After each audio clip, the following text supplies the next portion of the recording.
Tonight, as you close your eyes, you'll discover the ancient secret that Zen masters have used for centuries to find deep, unshakable peace, even during life's greatest challenges.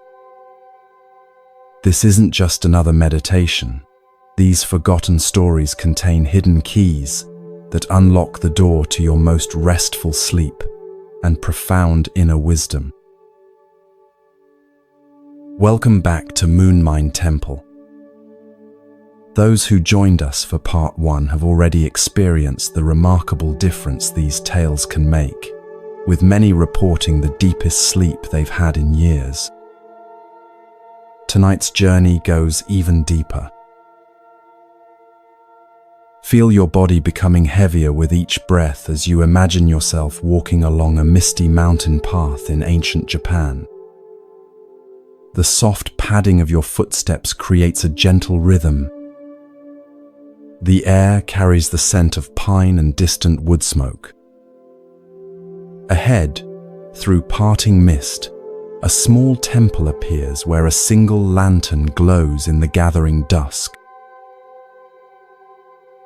Inside this temple wait 14 Zen masters, each holding a story so powerful it has survived 1,000 years, not because these tales merely entertain, but because they have the unique ability to quiet the restless mind and open the heart.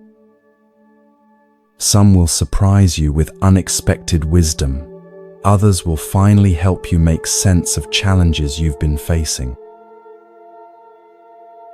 Those who listen to the end often experience a strange phenomenon, a mental clarity that follows them into their dreams and throughout the next day. As one listener told us, "It's like someone finally turned off the constant noise in my head." So make yourself comfortable, allow your breathing to slow, and let these ancient masters guide you to that place of natural peace that exists within you. Tonight, between stories and silence, you might just discover what the Zen masters called your original face, the perfect, peaceful awareness that's been waiting for you all along. Our first story begins now, transporting you to a time when a simple question about poetry revealed the deepest truth about life itself. Feel yourself drifting deeper into relaxation, your body becoming heavier as your mind grows lighter. The boundaries between your conscious mind and the world of dreams begin to blur as you journey to Japan during the Meiji era, when Western ideas were first flowing into the country after centuries of isolation.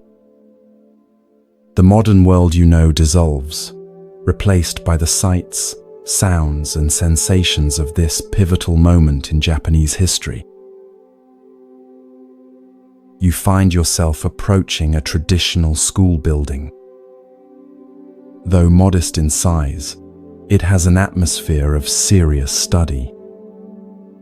Through the open windows, you can hear the rhythmic chanting of young students reciting their lessons. The scent of ink and paper mingles with the fragrance of cherry blossoms from the courtyard. This school is known throughout the region for its respected headmaster, a man equally versed in traditional Japanese arts and the new Western learning that has begun to transform the country. Students from wealthy and ambitious families seek entry, knowing that here they will receive an education that bridges old and new, east and west. As you slide open the wooden door and step inside, you remove your sandals, as is customary. The polished wooden floors feel cool beneath your feet. You move quietly down the hallway, drawn toward a particular classroom where something significant seems about to unfold. Inside this room, 12 students sit on cushions arranged in a semicircle. They are teenagers, dressed in simple student attire, their expressions alert and attentive.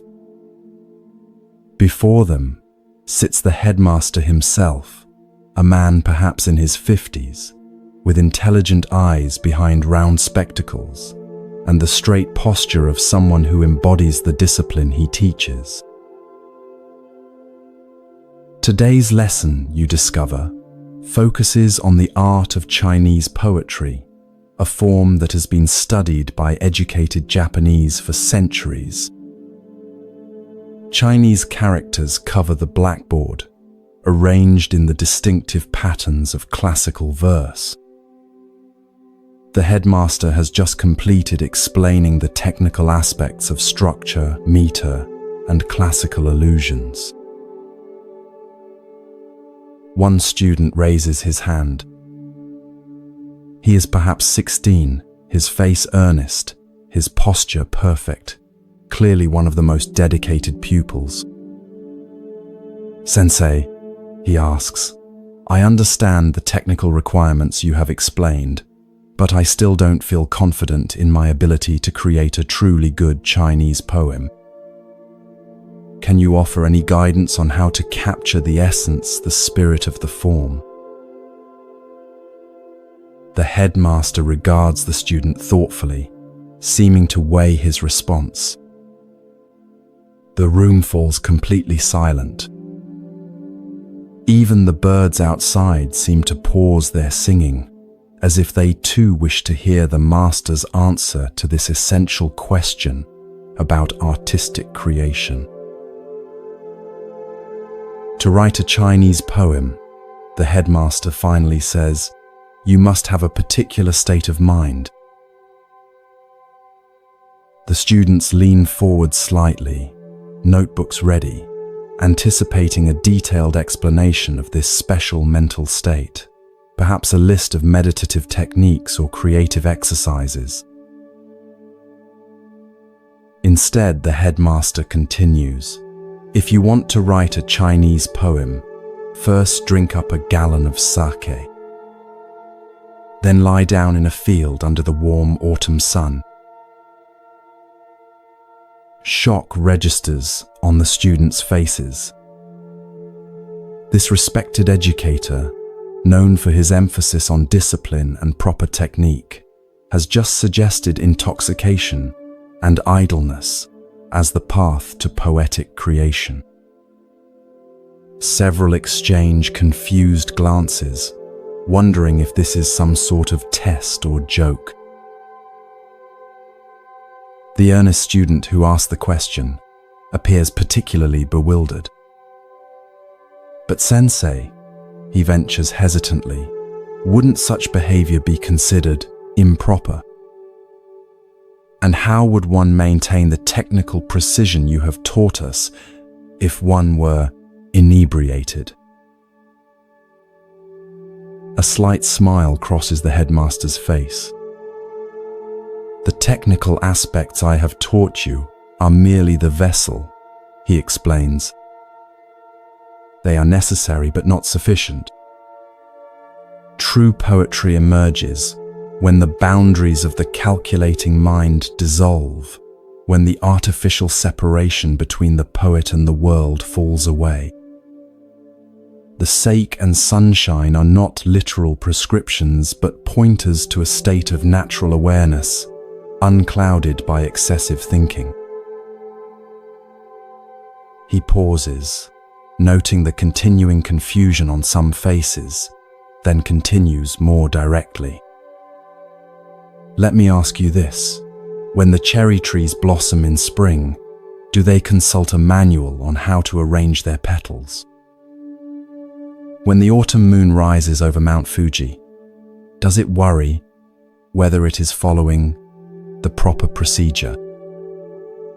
Yet these natural phenomena inspire our greatest poetry precisely because they express their nature completely, without self-consciousness or striving. Understanding begins to dawn on the students' faces. The headmaster is not advocating drunken composition, but pointing to a deeper truth about creativity that technical mastery must be balanced with spontaneity, that perfect form without living spirit produces empty verses. Practice your forms diligently, the headmaster concludes. Master the techniques I teach you. But remember that the greatest Chinese poems were written by those who could embody both discipline and freedom, who knew the rules so well they could transcend them, who experienced the world directly rather than merely thinking about it. When form and spontaneity become one, true poetry emerges, whether you're writing Chinese verses or living your daily life.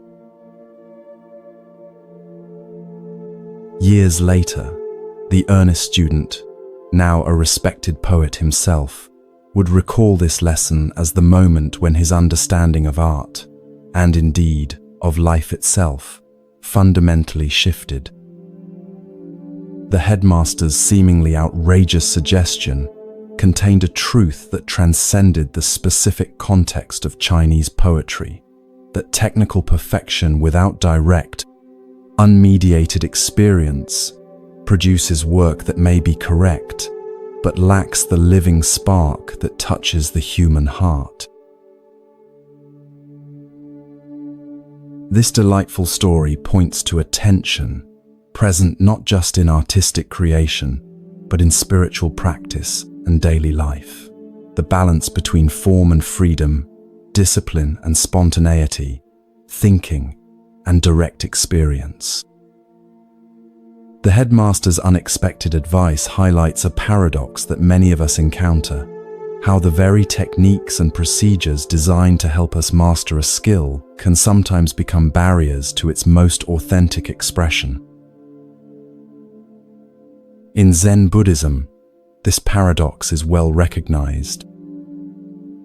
Beginning students are given precise instructions for meditation posture, breathing techniques, and mental approaches. These forms provide necessary structure, especially for minds accustomed to wandering unchecked. Yet at a certain point, too much focus on doing it right can itself become an obstacle, creating self-consciousness that prevents the natural state of awareness from emerging. The headmaster's mention of sake and sunshine points to a fundamental Zen teaching that our natural state of mind, before we complicate it with excessive thinking, self-judgment, and striving, is already complete and perfect. Just as nature creates beauty without effort or planning, our most authentic expressions often emerge when we temporarily set aside our calculating mind and allow our inherent wisdom to manifest spontaneously. This doesn't mean abandoning technique or discipline. In fact, true spontaneity in art, as in life, usually comes after extensive training, not before it.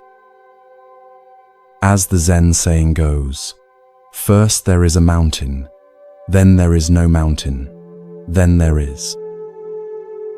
We begin by seeing the world conventionally and learning the rules, then move through a phase where old certainties dissolve, finally arriving at a perspective where conventional forms are neither rejected nor clung to, but used freely in service of direct expression. As you drift towards sleep, consider where in your own life you might be experiencing tension between form and freedom. Perhaps you've mastered certain techniques in your work, relationships, or spiritual practice, yet find yourself feeling constrained by the very structures that once supported your growth. Or maybe you've emphasized spontaneity at the expense of discipline, missing the foundation that allows true freedom to emerge. The headmaster's paradoxical advice invites us to dance between these poles rather than settling at either extreme. To master the forms so thoroughly that we can forget them when needed. To bring disciplined attention to the present moment until presence itself becomes natural. To recognize that sometimes the most direct path to wisdom involves setting aside our efforts to be wise. Like the earnest student, you too might discover that the truest expression of whatever you're seeking, whether poetry, peace, or purpose, emerges not from straining to achieve it, but from allowing what is already present to reveal itself naturally, like the moon reflecting in still water, like cherry blossoms opening in spring, perfectly and without effort.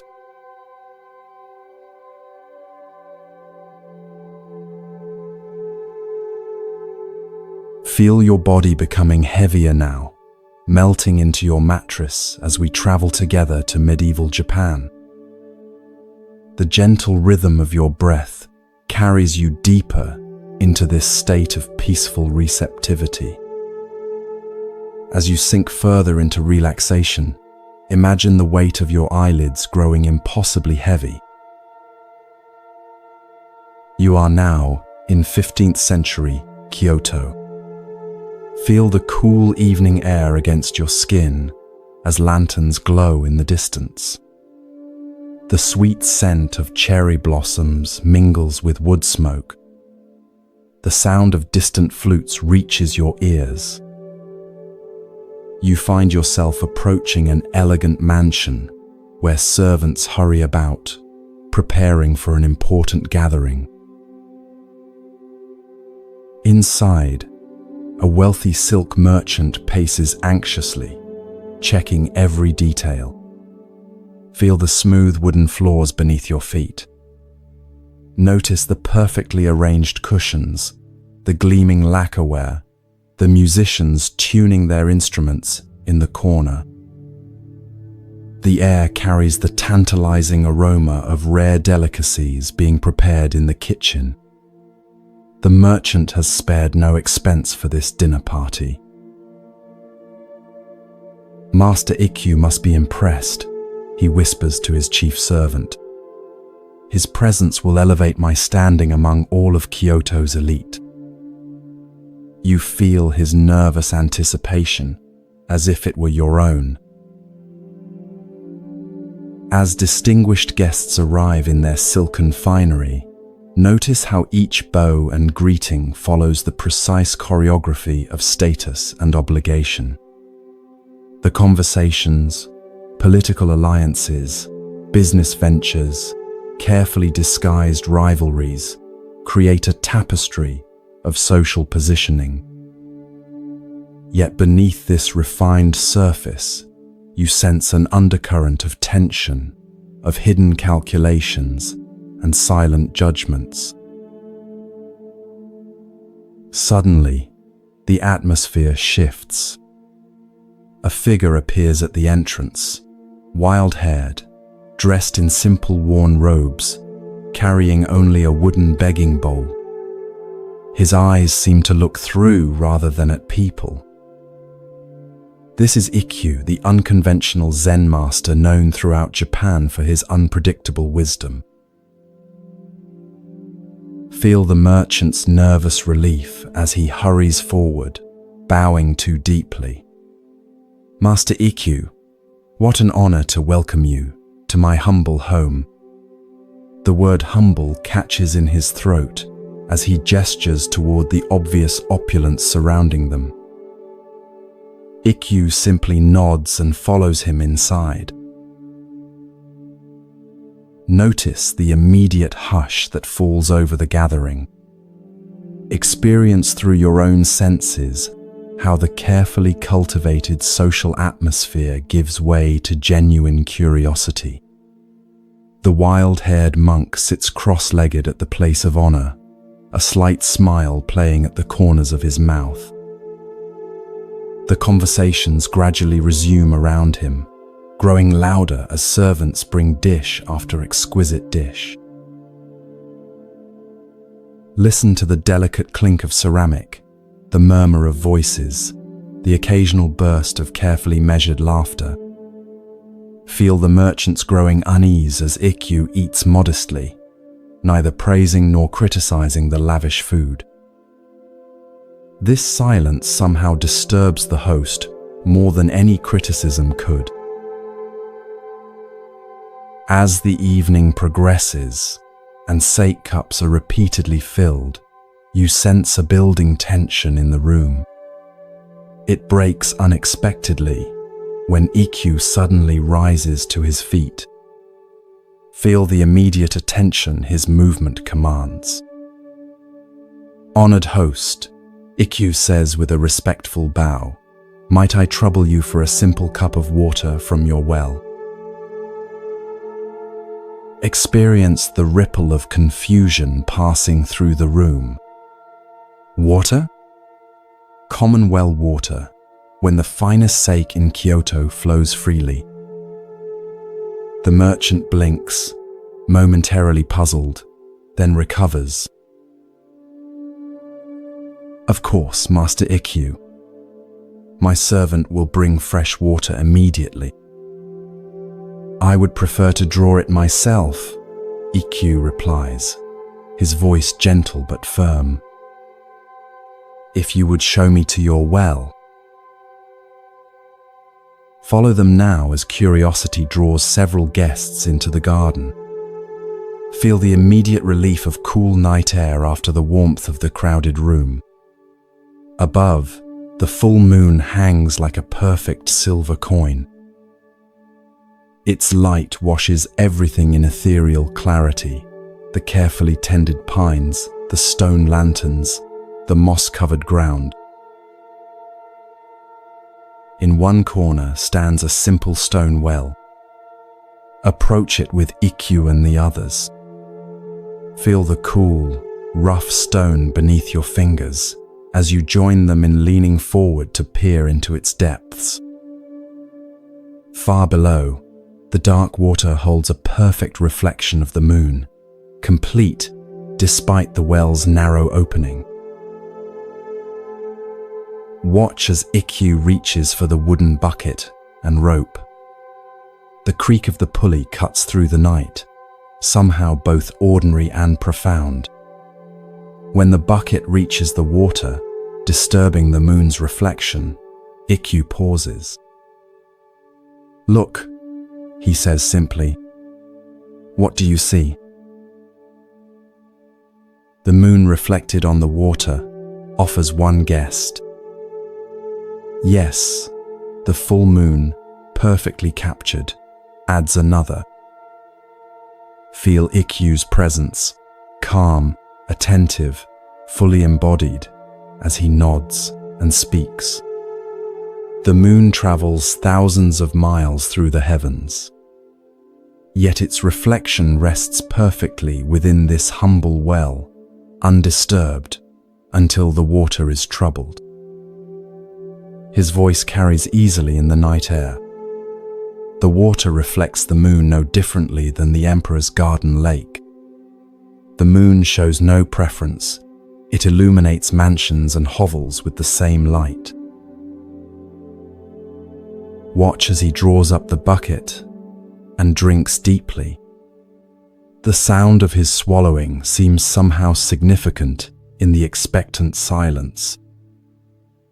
"Delicious," he sighs, "more refreshing than any sake."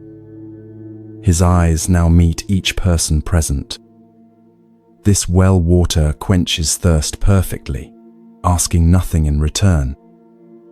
It does not care if the drinker is rich or poor, noble or common. It simply gives of itself completely. Feel the weight of this moment as Ikkyu hands the bucket to the merchant. The water sloshes gently, moonlight dancing on its surface. "Your hospitality has been generous," Ikkyu continues, "but I wonder, is it like this well water, offered freely without thought of status or return? Or is it more like a transaction, given with the expectation of enhancing your reputation? You sense the merchant's sudden discomfort. A nearby official steps forward defensively. Are you suggesting our host's generosity is flawed? He has provided the finest of everything. Experience Ikkyu's calm presence as he responds. I offer no criticism, only an observation. The universe itself is like this well. It gives sunlight, rain, and air freely to all beings. The flowers do not bloom more vibrantly for the wealthy. He gestures to the moon above. True generosity, like true wisdom, makes no distinctions and expects nothing in return. Feel the profound shift as understanding dawns on the merchant's face. His laughter bubbles up, not the careful social chuckle of before, but something genuine and liberating. You are right, Master Ikkyu. I invited you to impress my guests, not to hear truth. I have been giving like a merchant, always calculating the return, rather than giving like this well. His voice carries new awareness. Thank you for this lesson. It is worth more than all the rare delicacies I have served tonight. As they return to the banquet hall, notice how the very quality of the air seems changed. Ikkyu raises his sake cup. Friends, your host has shown me his remarkable well. In its honor, I propose we enjoy this gathering not as people of different ranks, but simply as human beings sharing this fleeting moment under the same moon. Watch as the evening transforms. Conversations deepen beyond social positioning. The merchant moves among his guests with new authenticity, no longer monitoring impressions, but genuinely connecting. And Ikkyu, the wild-haired monk, who arrived with nothing, becomes the heart of the gathering with stories and insights that seem perfectly tailored to each person. As the night ends and guests depart, feel the merchant's profound gratitude as he bows to Ikkyu. You arrived with nothing yet gave me the most valuable gift I have ever received. Ikkyu smiles. I gave you nothing you did not already possess. I merely showed you the well that has always been in your garden. With that, he disappears into the moonlit night. As you drift deeper into relaxation, consider the wells in your own life, those simple sources of clarity so easily overlooked. Like the merchant, we often seek satisfaction in elaborate displays while missing the perfect reflection of the moon in ordinary water. The well gives without calculation or expectation, a natural generosity that asks nothing in return. Notice how often your own giving might carry subtle expectations of gratitude, recognition, or future benefit. The universe itself gives freely: sunlight, air, the beauty of the moon, making no distinctions between worthy and unworthy recipients. This is the essence of Buddha nature, reflected in each of us when our minds become still and clear, like undisturbed water. Allow the image of the moon reflected in the well to remain in your mind as you sink even deeper into this restful state. Like that reflection, perfect, yet ephemeral, all experiences arise and pass away. Our grasping at status and recognition cannot provide lasting satisfaction. Yet in recognizing this truth, we open ourselves to a more authentic way of being, one that gives freely, reflects clearly, and appreciates the ordinary magic of existence.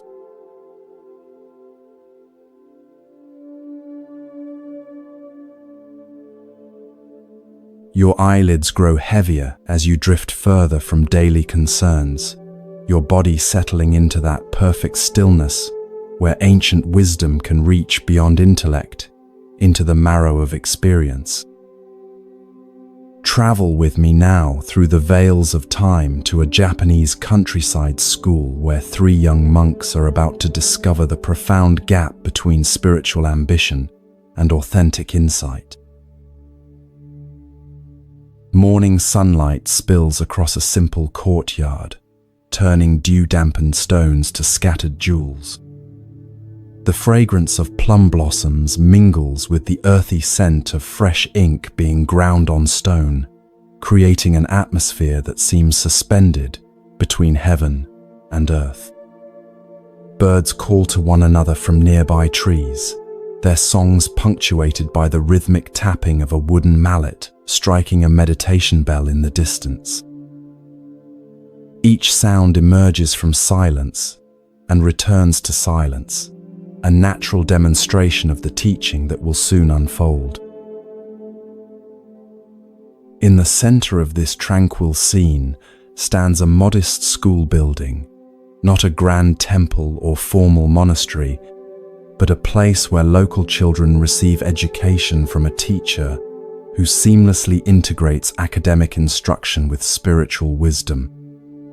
The building breathes with age and constancy, its wooden beams darkened by decades of incense smoke, its tatami mats worn smooth by countless small feet, learning to navigate both written characters and life's deeper meanings.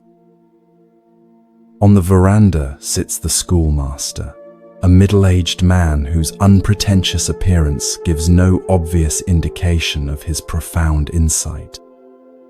He wears neither elaborate robes nor religious insignia, just the simple attire of a country teacher. Yet something in his presence suggests uncommon depth, the way he moves with unrushed precision, the quality of attention he brings to each child's efforts, the subtle humor that occasionally lights his eyes when a student discovers something for themselves. His hands, calloused from practical work, yet gentle in guidance, move methodically along a line of calligraphy as he prepares the day's lesson. Around him, younger children practice brush strokes with intense concentration, their small faces serious with effort as they attempt to capture not just the form, but the spirit of each character. Several occasionally glance up from their practice, seeking the teacher's nod of approval or subtle correction. The relationship between master and students feels neither rigidly hierarchical nor carelessly casual, but balanced in that perfect middle ground where true learning thrives. This atmosphere of focused yet relaxed attention gives the scene a quality of timelessness, as if this moment of learning has always existed and will continue long after these particular participants have departed. The peaceful rhythm of the morning shatters as 3 older boys, perhaps 14 or 15 years old, burst into the courtyard, their faces flushed with excitement that seems wildly out of place in this contemplative setting. These are the schoolmaster's senior students, who should have been practicing meditation in the small temple hall attached to the school grounds. Their unexpected return and obvious agitation immediately disrupts the younger children's concentration. Small heads turn from carefully formed characters to witness this unusual interruption, brush strokes forgotten as the drama unfolds. The tallest boy, clearly the unofficial leader of the trio, hurries toward the schoolmaster with barely contained excitement. His bow, normally a gesture of mindful respect, is performed with such hasty impatience that it becomes almost a parody of the form. "Teacher, teacher," he calls, his voice far louder than appropriate for the setting. The most extraordinary thing has happened during our meditation. You won't believe what we experienced. Watch the schoolmaster's response, how he neither encourages this disruption through eager attention, nor discourages it through obvious disapproval.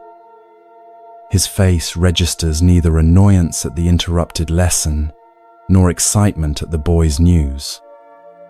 He simply turns toward them with complete presence, creating a space where whatever unfolds can be met with equanimity. "What has brought you here in such a state?" he asks, his voice modulated to gentle the excited energy the boys have introduced into the contemplative morning. The second boy steps forward, words tumbling over each other in his eagerness to share. "We were meditating as you instructed, focusing on the lives of the ancient sages, as you taught us last week." His hands gesture animatedly, physicalizing the mental excitement he cannot contain. Then something miraculous happened. I found myself transported in my mind to the presence of Confucius himself. It was as if I traveled through time. He spoke to me directly, sharing wisdom that isn't written in any of the texts we've studied. Feel the ripple of awe that passes through the younger students at this extraordinary claim.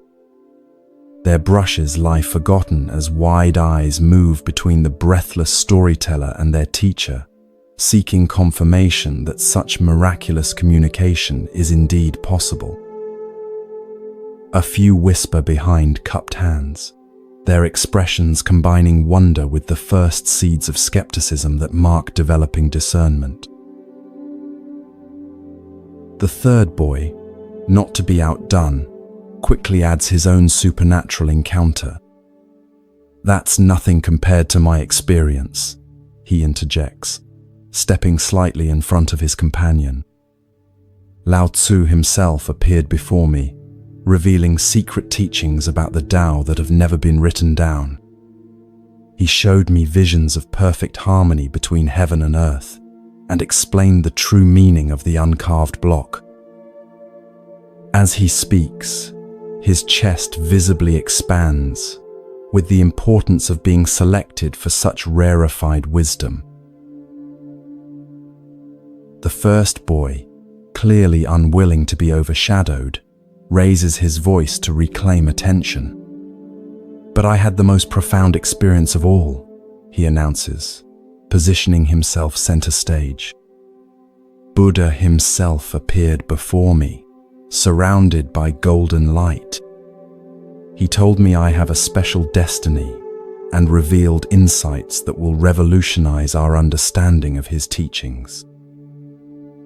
His expression conveys absolute certainty in the reality of this vision, along with unmistakable pride at being singled out for such divine attention.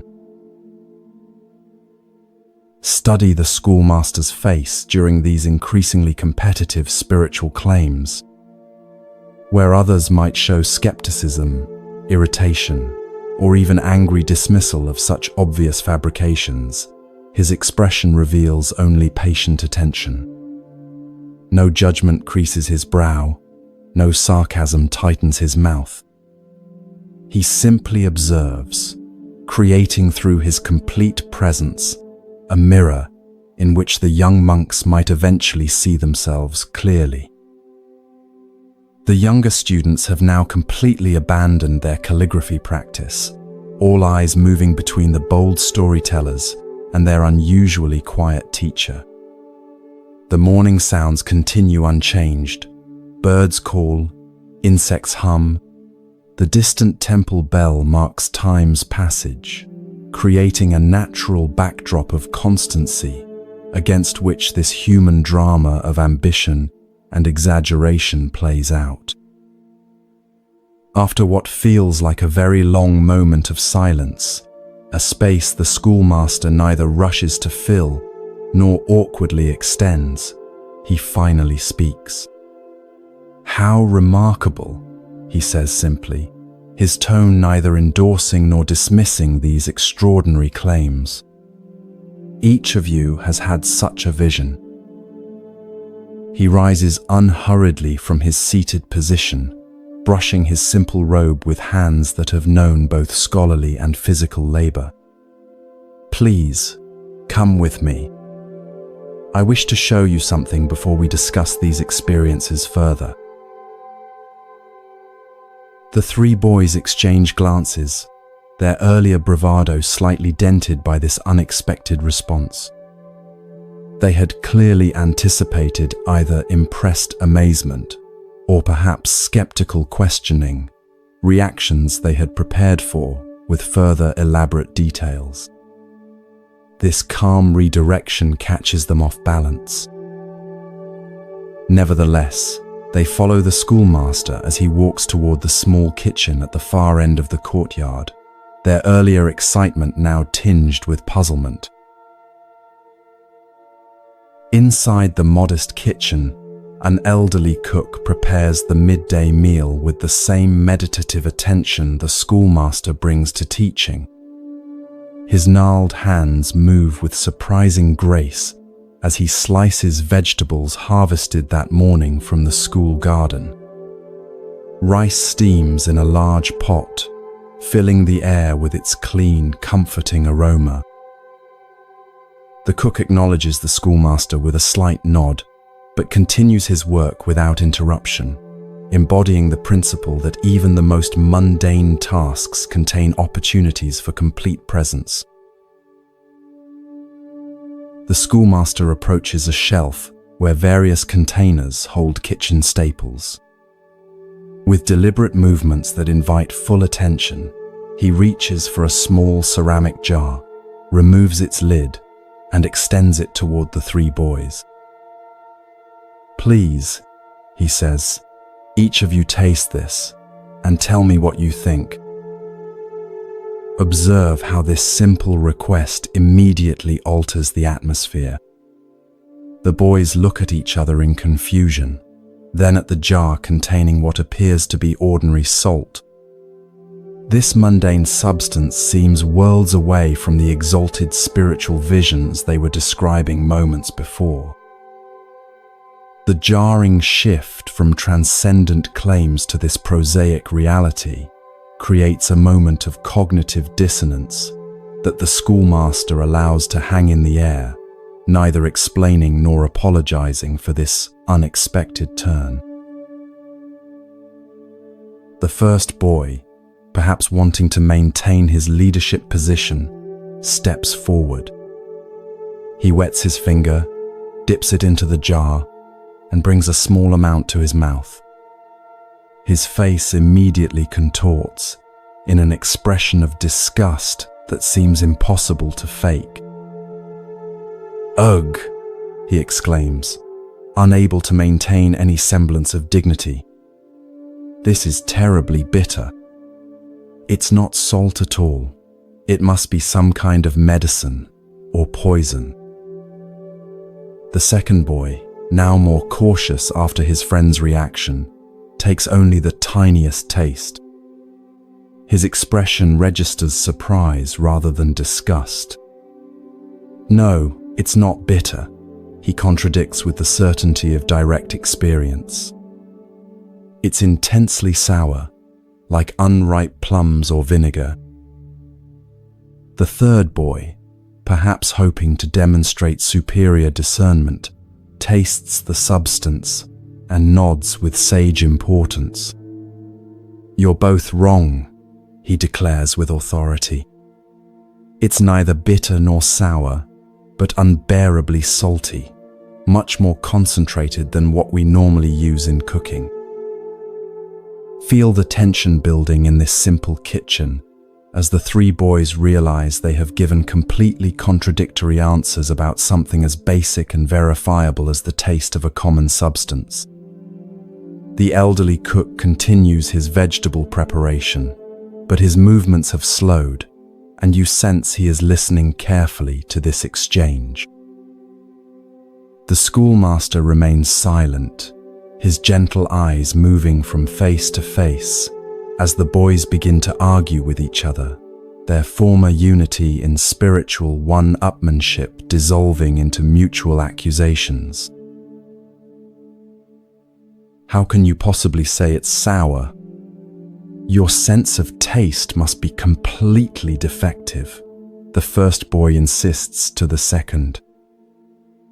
And how could you mistake salt for something bitter? The third challenges the first, his tone growing increasingly defensive. Listen to how their voices rise, their carefully constructed personas of spiritual advancement crumbling in the face of this simple disagreement about direct sensory experience. The gulf between their claimed transcendent visions and their inability to agree on the basic taste of a common substance grows increasingly apparent, not through the schoolmaster's argument, but through their own revealed confusion. As their debate becomes more heated, the schoolmaster gently places the jar back on the shelf and clears his throat softly. The boys fall silent immediately, suddenly aware of how their behavior has changed.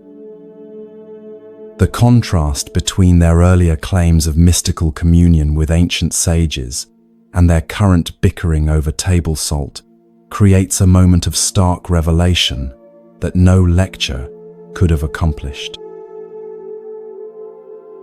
"Interesting," says the schoolmaster, his voice neither stern nor mocking but clear as still water. "The three of you cannot agree on the taste of a simple substance that you have all experienced directly, just now, with your own tongues." He allows this observation to settle before continuing. "Yet you expect me to believe that you have each accurately perceived and can now report the exact words and teachings of ancient sages who lived hundreds or thousands of years ago?" The question hangs in the air like incense smoke, not accusatory but revelatory, illuminating without burning. Watch understanding dawn on the boys' faces, like sunrise over distant mountains, gradual yet inevitable. Embarrassment colors their cheeks as they realize the trap they have set for themselves. The first boy looks down at his feet, the second stares at the jar of salt as if seeing it for the first time, and the third begins to stammer an explanation before falling into defeated silence. The elderly cook, without looking up from his vegetable chopping, allows himself the smallest of smiles, not at the boy's discomfort, but at the elegant precision of the teaching unfolding before him. His weathered hands maintain their rhythm, embodying the constancy that comes from decades of practice without pretense. The jar contains ordinary table salt, something you encounter every day, the schoolmaster continues, his tone neither angry nor mocking, but clear as mountain air. Yet pride led each of you to insist on a different experience, rather than simply acknowledging what was actually there. He gestures toward the temple hall, where they should have been meditating. How much more might pride distort your perception of profound spiritual matters? The first boy, gathering his courage, raises his head to meet his teacher's gaze. The defensive pride has drained from his face, replaced by genuine questioning. "We didn't really see the ancient sages, did we?" he asks quietly. "What do you think?" replies the schoolmaster, neither confirming nor denying but returning responsibility for truth to the questioner himself. We were competing with each other, admits the second boy, insight emerging through the cracks of his collapsed pretense, each telling a more impressive story than the last. The third boy sighs deeply, the sound carrying the release of a burden he hadn't known he was carrying. We wanted to seem special and wise, but we've proven ourselves to be quite the opposite. The atmosphere in the kitchen transforms. The earlier excitement has been replaced by something more valuable, genuine self-reflection. This shift carries no heaviness of shame, but rather the lightness that comes when pretense is set aside. The schoolmaster's expression softens further, and he places a hand gently on the shoulder of the nearest boy. The beginning of wisdom, he says, is learning when to be silent. He glances at the cook, who nods almost imperceptibly as he continues his work. This good man has worked in this kitchen for 40 years. He knows more about the true taste of salt than any of us, yet he did not interrupt to correct you. The schoolmaster smiles. Sometimes the wisest response is no response at all. He guides the boys back toward the courtyard, where the younger students quickly return their attention to their abandoned calligraphy. This afternoon, the schoolmaster tells the three, you will return to the meditation hall. But this time, instead of seeking visions of ancient sages, perhaps simply count your breaths and notice what is actually present, nothing more, nothing less. His eyes twinkle with gentle humor. I suspect this humbler practice might lead to more authentic wisdom than any impressive vision. The boys bow deeply, this time with genuine respect rather than performance, and walk quietly toward the meditation hall. As they pass the younger students, there is no boasting, no dramatic tales, only the simple dignity of having learned a valuable lesson. The schoolmaster returns to his place on the veranda, watching as his students resume their practice, the peaceful rhythm of the day restored. What makes this teaching so powerful is how it addresses a universal human tendency, our eagerness to claim special understanding or experience, particularly in spiritual matters. The boys' competitive visions represent something we all recognize, the ego's attempt to appropriate spiritual practice as an achievement rather than a path of genuine discovery. We may not claim visitations from ancient sages, but we often seek validation through special experiences, insights, or states that set us apart from ordinary practitioners.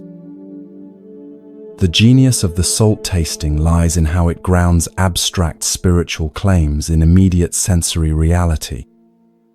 If we cannot accurately perceive and report something as simple as taste, a direct experience available to verification, how much more suspect are our claims about subtle spiritual realities? The schoolmaster doesn't deny the possibility of genuine insight or even mystical experience. He simply reveals how easily pride distorts perception, making reliable discernment impossible. Most powerful of all is the living example of the elderly cook, someone who has worked with salt daily for 40 years, yet felt no need to correct the boy's contradictory assertions. His silence embodies the lesson more eloquently than any words could have done. True knowledge often manifests not as impressive claims, but as the wisdom to remain silent when speech would only serve the ego. He knows salt so intimately that he has nothing to prove about it, a perfect demonstration of the ancient Zen saying, "Those who know do not speak, those who speak do not know." As you drift deeper towards sleep, bring gentle awareness to your own experiences of spiritual ambition. Notice how the mind seeks specialness even on the path of letting go, how easily practice can become another arena for the ego's need for recognition and distinction. Perhaps the deepest practice is not the pursuit of extraordinary experiences, but the cultivation of honest attention to what is actually present, the taste of salt, the feel of breath, the perfect ordinariness that contains all the wisdom we could ever need when perceived without the distorting lens of pride. Like the schoolmaster's salt jar, the simplest experiences offer the most reliable teaching, not because they're spiritually impressive, but precisely because they're not. When we learn to be present with what is directly before us, without embellishment or competition, we discover a silence that speaks more truthfully than any vision, no matter how golden the light that surrounds it.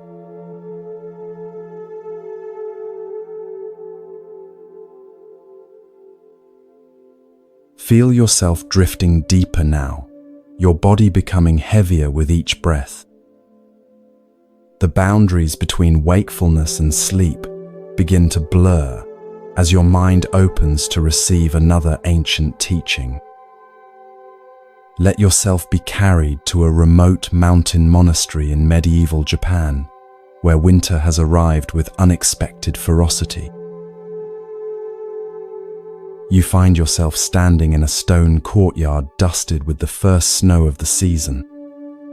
Your breath forms small clouds in the crisp air. The cold seeps through the soles of your feet, making your toes tingle. Around you, ancient cedar trees sway in the biting wind, their branches weighted with snow. The mountain peaks in the distance disappear into low-hanging clouds that promise more snowfall before nightfall. Before you stands a modest temple building. Its weathered wooden walls have withstood countless winters, the grey timbers telling silent stories of persistence through changing seasons. Smoke rises from a small chimney, hinting at warmth within. Yet even from outside, you can hear the sound of voices raised in sutra chanting, steady, rhythmic, and strangely compelling. Step now through the entrance, leaving your sandals at the door as is customary. The immediate embrace of shelter from the wind brings momentary relief, but you soon realize the interior is hardly warmer than outside. No hearth fire burns here, despite the chimney's suggestion. The smoke you saw comes from a small incense burner that offers fragrance but little heat. Your fingers remain stiff with cold, and you can still see your breath hanging in the air. As your eyes adjust to the dimmer light, you observe a remarkable scene. In the center of the room sits Master Genko, a renowned Zen teacher known throughout the province for his unconventional wisdom. He is an elderly man with a face as weathered as the temple walls, deep lines mapping decades of meditation and insight. Despite the penetrating cold, he wears only a thin robe, sitting perfectly still on his cushion, eyes half closed in meditation. His breathing is so subtle that he appears almost like a statue carved from ancient wood. Most striking of all is what surrounds him. 6 young monks kneel in a perfect circle around their master, each holding a large paper fan that they wave with slow, deliberate movements. Their faces show intense concentration, each movement precisely synchronized with the others. The gentle whooshing sound of the fans creates a rhythmic backdrop to the strange tableau. Yet this is no summer day. Their knuckles are red with cold, and occasional shivers run through their bodies despite obvious efforts to remain still. You notice an older monk standing near the entrance, observing both the master and the younger monks with careful attention. This is Jiko, the temple's head monk and Master Genko's longest-serving student. His experienced eyes miss nothing, occasionally nodding slightly when a young monk's fanning rhythm aligns perfectly with the others. Feel his presence beside you, solid, patient, embodying decades of dedicated practice. As you watch, the temple door slides open behind you, bringing with it a swirl of snowflakes and bitter wind. A visitor enters, a merchant from the nearby town, bundled in thick winter clothes, his face red from the mountain path's exertion. He bows respectfully to Jiko, then freezes in confusion at the scene before him. The merchant's eyes widen as he takes in the younger monks fanning their master in the cold room. He leans toward Jiko, keeping his voice low but unable to hide his bewilderment. "Forgive my ignorance," he whispers, "but why are these monks fanning Master Genko? Surely on such a cold day they should be tending the hearth fire instead." His breath forms small clouds with each word.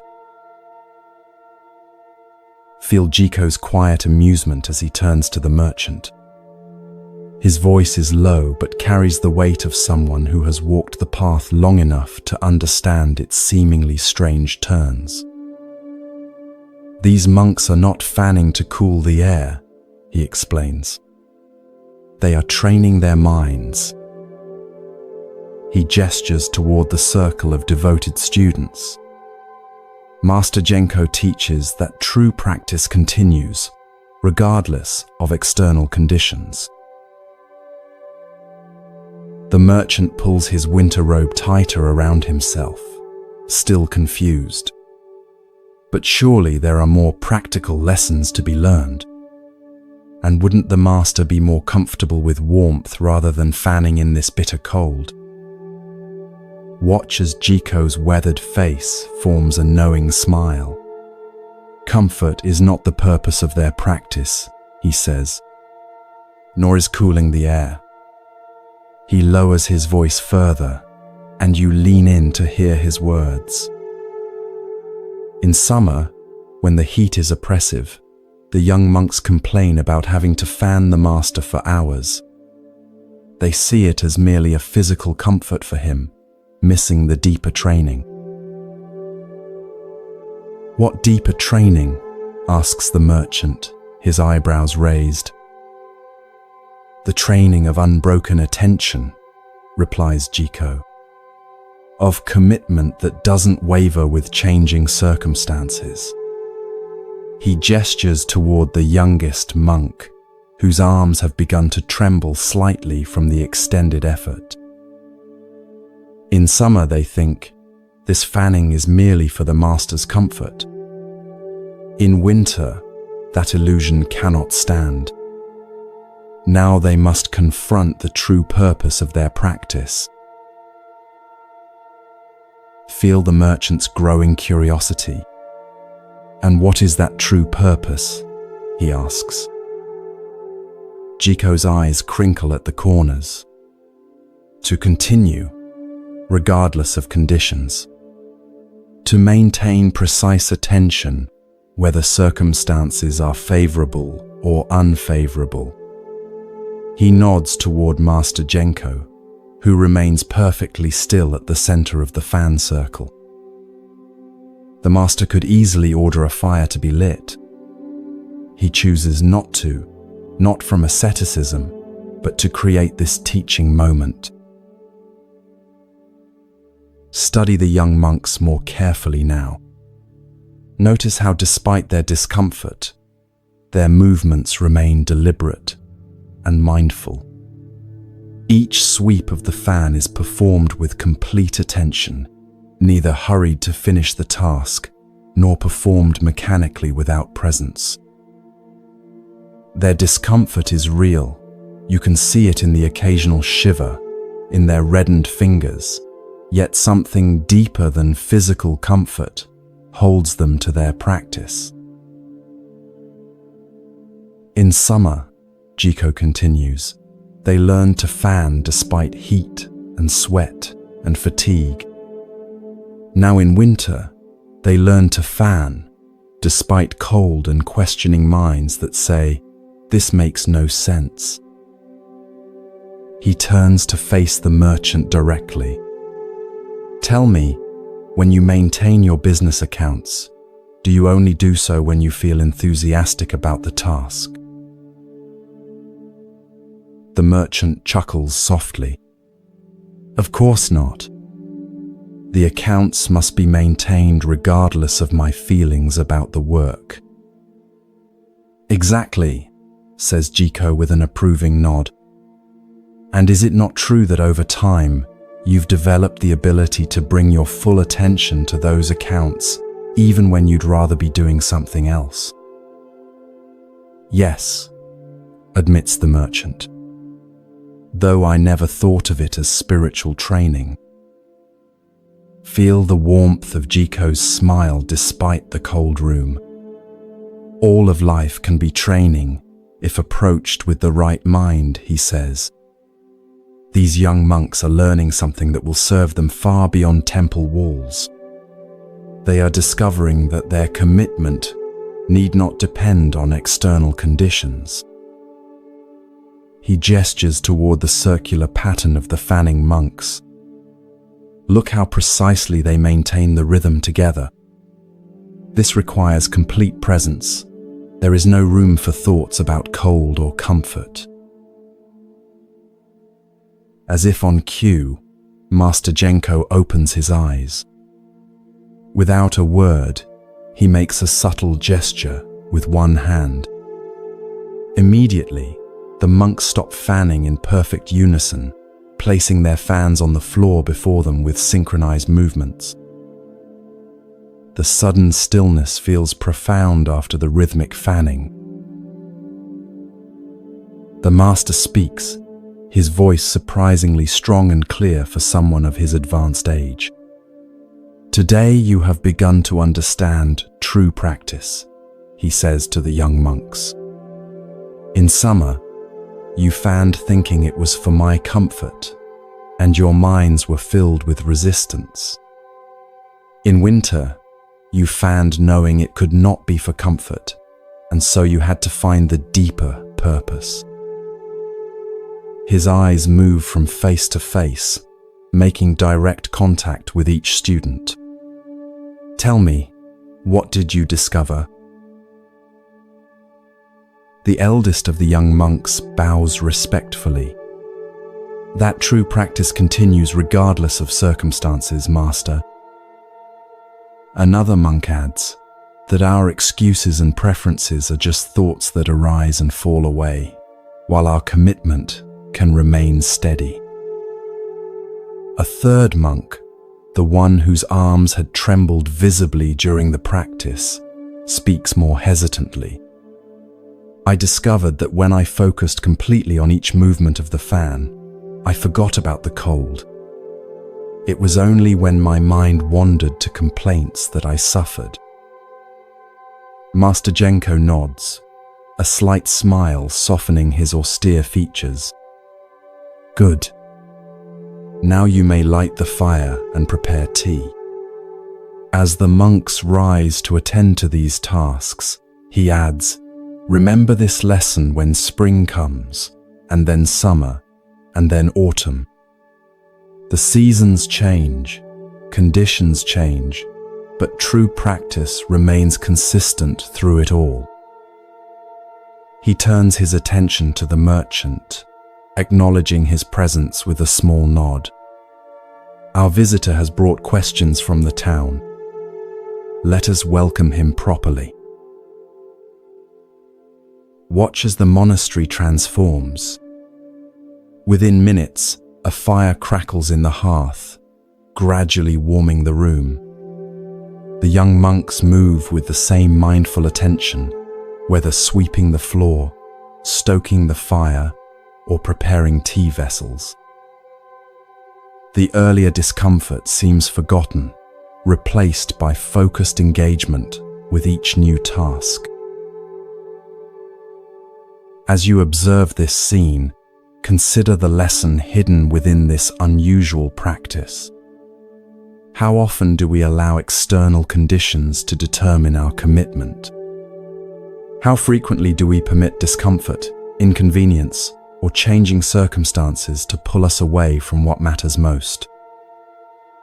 These monks have learned that true practice transcends comfort and preference. It continues through heat and cold, through favorable and unfavorable conditions. In your own life, notice the activities you abandon when conditions become challenging. The meditation practice dropped when your schedule gets busy. The creative pursuit set aside when inspiration wanes. The relationship commitment that wavers when conflicts arise. Each represents an opportunity for incessant training, for developing an attention and commitment that transcends changing external circumstances. Like the monks fanning in winter, the deepest growth often comes precisely when conditions seem least favorable. When we continue despite the mind's protests that this makes no sense, we discover a steadiness of purpose that lies beneath the fluctuating surface of preference and comfort. This is the heart of Zen practice, not the pursuit of special experiences, but the cultivation of unwavering presence regardless of what each moment brings. As you drift deeper into relaxation, imagine yourself sitting among those young monks, your own fan moving in perfect rhythm with theirs. Feel the cold air, the initial resistance in your mind, and then the profound shift as you surrender to the pure experience of each moment, each movement. In that surrender, find the freedom that comes not from avoiding discomfort, but from bringing complete presence to whatever arises, pleasant or unpleasant, expected or unexpected, summer heat or winter cold.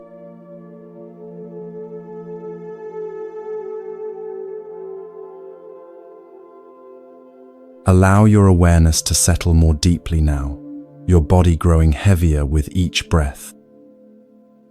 Feel yourself drifting into that perfect space between wakefulness and sleep, where ancient wisdom can speak directly to your heart. As your breathing becomes slower and more regular, journey with me now to Tang Dynasty China, where one of the greatest Zen masters of all time is about to deliver a teaching that has puzzled and awakened seekers for over 1,000 years. You find yourself approaching a modest temple nestled at the foot of misty mountains. The morning air is crisp and clear, carrying the scent of pine and distant wood smoke. Stone steps, worn smooth by centuries of pilgrims, lead up to the temple gate. Cherry trees line the path, their delicate pink blossoms occasionally drifting down in the gentle breeze. With each step, you feel a growing sense of anticipation. This is no ordinary temple, but the home of Master Joshu, whose reputation for direct, penetrating wisdom has spread throughout China. As you pass through the temple gate, notice the immediate sense of stillness that envelops you. Despite the dozen or so monks going about their morning tasks, sweeping the courtyard, tending the garden, carrying water from the well, there is a quality of focused silence that seems to absorb all unnecessary sound. Each monk moves with deliberate awareness, fully present to their simple task, creating an atmosphere of living meditation. In the center of the courtyard sits a stone well, its rim polished by countless hands over the years. Beside it stands an elderly monk, so slight of build he almost seems to dissolve into the morning light. This is Joshu, now in his 80s, with wispy white beard and eyebrows that give him an otherworldly appearance. Despite his advanced age, he stands straight as a pine, his movements economical yet flowing with natural grace. His eyes, clear and bright, miss nothing as he watches a younger monk approach with a wooden bucket. This younger monk, you sense, is different from the others. Where they move with quiet certainty, his steps betray subtle hesitation. His face shows the strain of internal questioning, brows slightly furrowed, even as he performs his simple morning task of drawing water. Feel the tension he carries, not physical, but existential, the weight of unanswered questions that all serious spiritual seekers encounter on their path. As he reaches the well, he bows respectfully to Master Joshu. "Master, may I ask a question that has been troubling me?" His voice is low, meant only for Joshu's ears, yet in the temple's stillness, you can hear each word clearly. Joshu nods once, his eyes meeting the young monk's with startling directness. No word is spoken, but permission is clearly granted. The young monk hesitates, searching for the right words. "Master, I have been studying the sutras diligently. They speak of emptiness, of no self, of letting go of all attachments." He gestures to his simple robes, his shaved head, the few possessions a monk is allowed. "I have renounced my family name, given away my possessions, followed all the precepts. I carry nothing, yet still I feel heavily burdened." He looks down at his empty hands, then back to Joshu, with naked sincerity in his eyes. "Master, please tell me, who am I when I carry nothing? What remains when everything is let go?" Feel the weight of this question, not merely intellectual, but asked from the core of human existence. Who are we beneath our names, possessions, roles, and stories? What remains when all else is stripped away? It is the question that has drawn seekers to spiritual paths throughout history, across all traditions. The courtyard grows even more still, as if the very stones and trees are listening for Joshu's response. Other monks pause in their tasks, though they pretend not to be eavesdropping. Even the birds seem to hold their songs. In this pregnant silence, Joshu looks at the young monk with eyes that seem to see through all pretense, all concepts, all the accumulated layers of thinking that separate us from direct experience. "Put it down," Joshu says simply. The young monk looks confused. He turns his empty palms upward. "But Master, I am carrying nothing. What is there to put down?" Joshu's gaze doesn't waver. "Then carry it." Watch as the young monk's expression shifts from confusion to shock, then to a kind of stunned recognition. Something in Joshu's seemingly contradictory response has bypassed his intellectual understanding and touched something deeper. His hands, still, extended with palms upward, begin to tremble slightly. Tears form in his eyes, though he does not seem sad. Rather, he appears like someone who has suddenly recognized an old friend after years of separation. He bows deeply to Joshu, touching his forehead to the ground in profound gratitude. When he rises, his face has changed. The furrow between his brows has smoothed, and his eyes hold a clarity that wasn't there moments before. Without another word, he picks up his bucket, draws water from the well, and continues with his morning duties. Yet now his movements flow with a natural ease that mirrors Joshu's own. As the young monk departs, an older monk, who has served as Joshu's attendant for many years, approaches. He too bows respectfully. "Master, forgive my ignorance, but I do not understand the teaching you just gave." The monk was carrying nothing.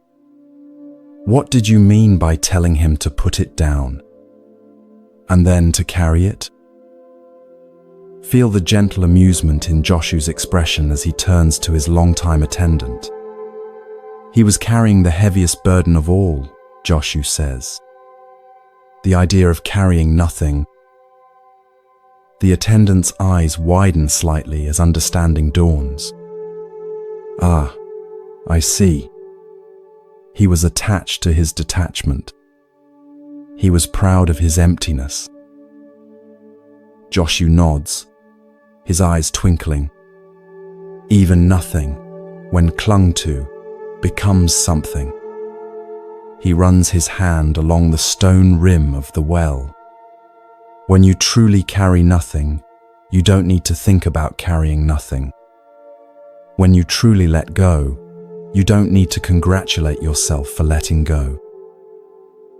He looks up at the cherry blossoms drifting down. The trees don't try to let go of their blossoms. They simply allow the natural unfolding. The attendant monk smiles and bows again. "Thank you, Master. Your teaching is as clear as this morning's sky."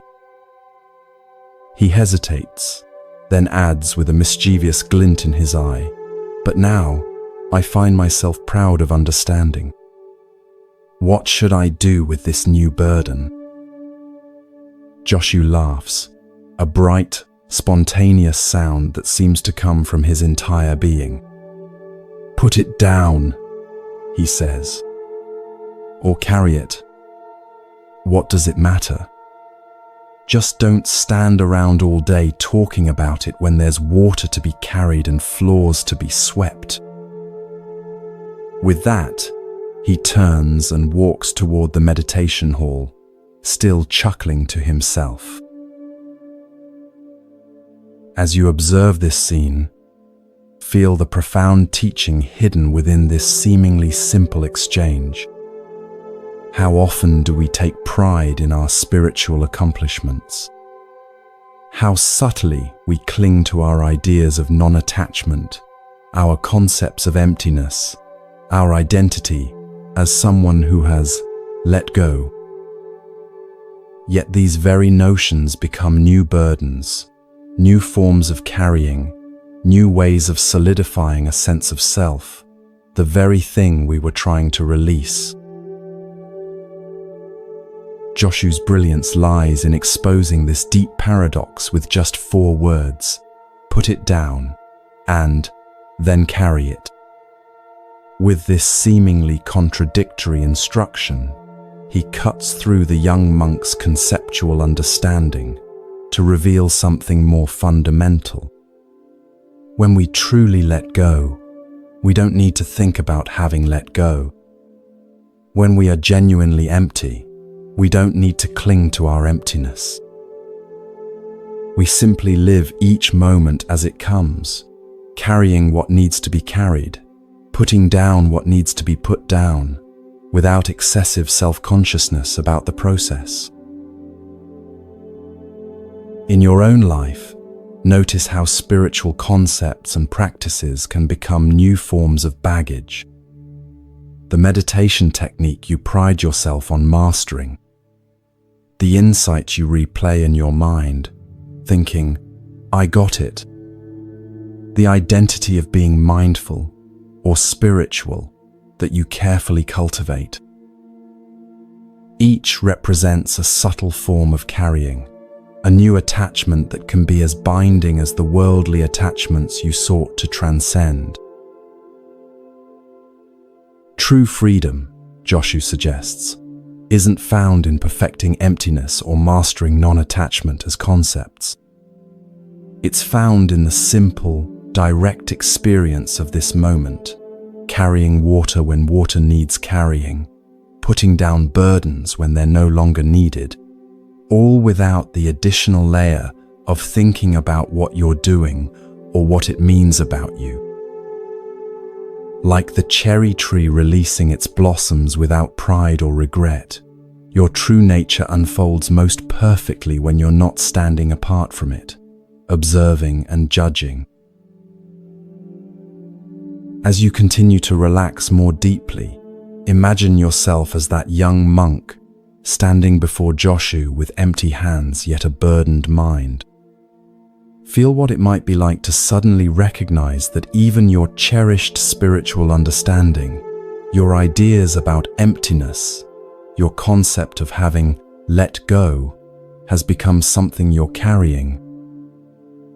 And in that recognition, experience the possibility of a deeper letting go, not as a new accomplishment to be proud of, but as the natural unfolding of who you already are, like blossoms falling when their time has come.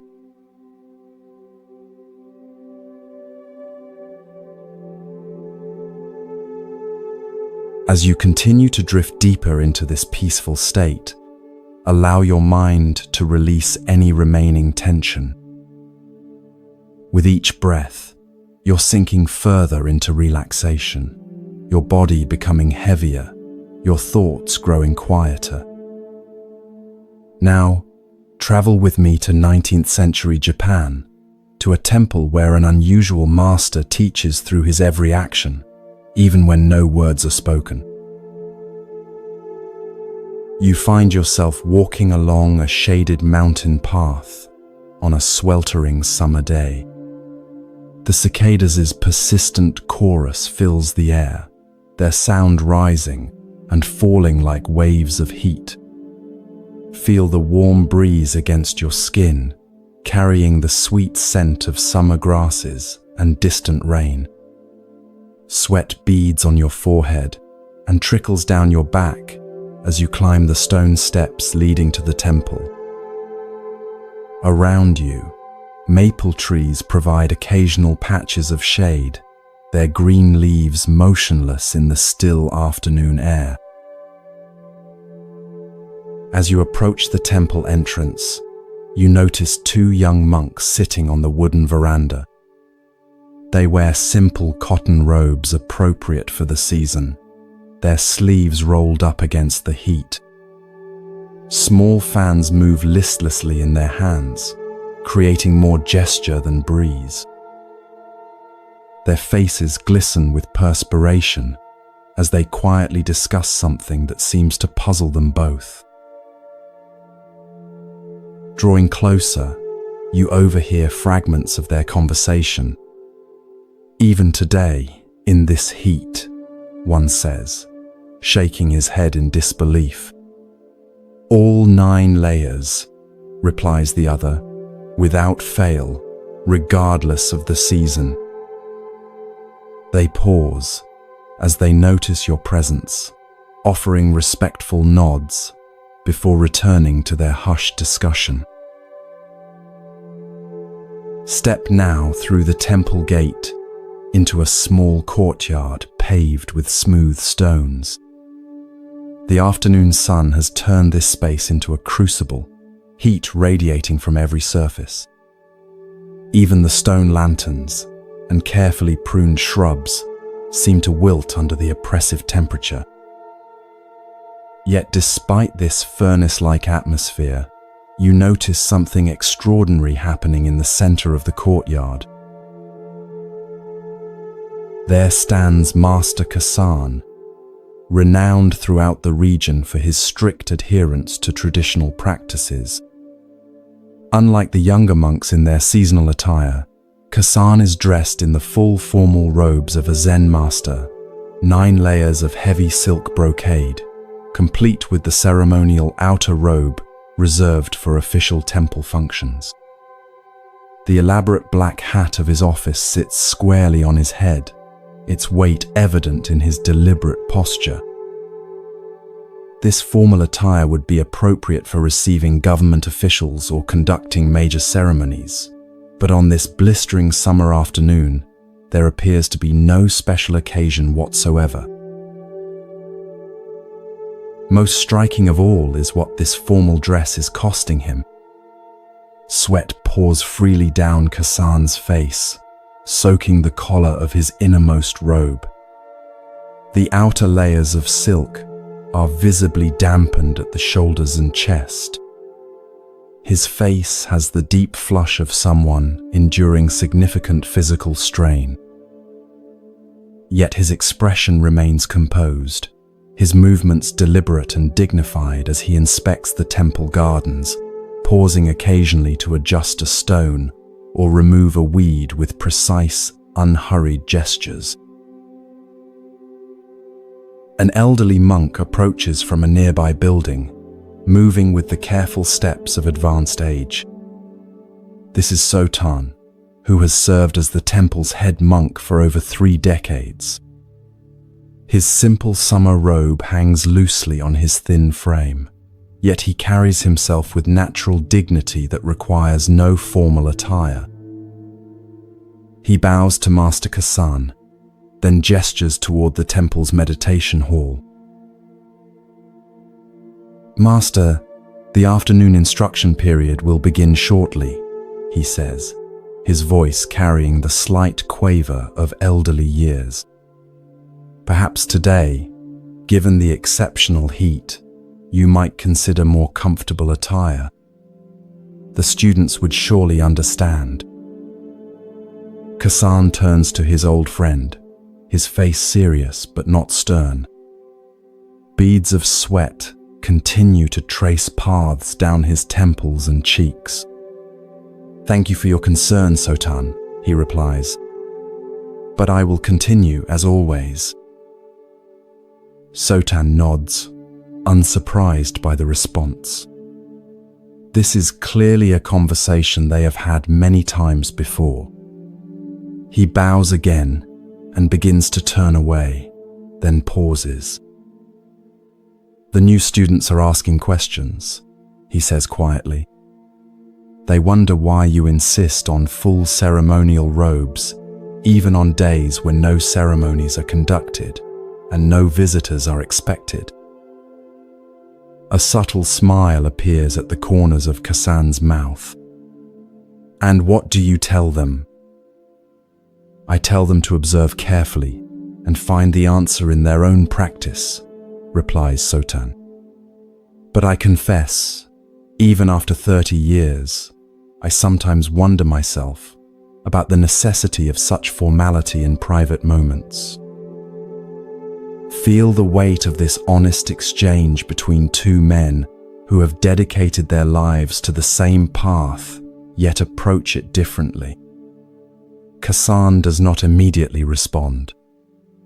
Instead, he reaches up to adjust his ceremonial hat, which has slipped slightly from the moisture of his perspiration. His hands, you notice, move with the same careful precision he would use in a formal ceremony before distinguished guests. The distinction between public and private is where many go astray, Kasan finally says. When we believe we can be one person before others and another when alone, we create division where there should be wholeness. He gestures to his elaborate robes. These are not for show, though they may serve that purpose as well. They are a constant reminder of the dignity of the Dharma I have vowed to uphold. Sotan nods thoughtfully. Yet Buddha himself adopted simple robes, abandoning royal garments. And in doing so, he was completely authentic to his path, responds Kasan without hesitation. I do not wear these robes because tradition demands it, though tradition does indeed demand it. I wear them because they help me remember who I have chosen to be, moment by moment. He smiles fully now, despite the rivulets of sweat continuing to course down his face. Besides, discomfort is an excellent teacher. It quickly reveals any attachment to personal comfort that might remain. A bell sounds from the meditation hall, its clear tone cutting through the heavy summer air. With a final bow to each other, the two elderly monks begin walking toward the sound. You notice that despite his many heavy layers, Kasan moves with remarkable fluidity, as if the weight of the robes has become so familiar that it is no longer separate from his own body. Sotan walks beside him, his simpler attire no less dignified in its own way. As they pass the two young monks, still sitting on the veranda, Kasan pauses. When the rain falls, does it fall only on formal occasions? He asks them.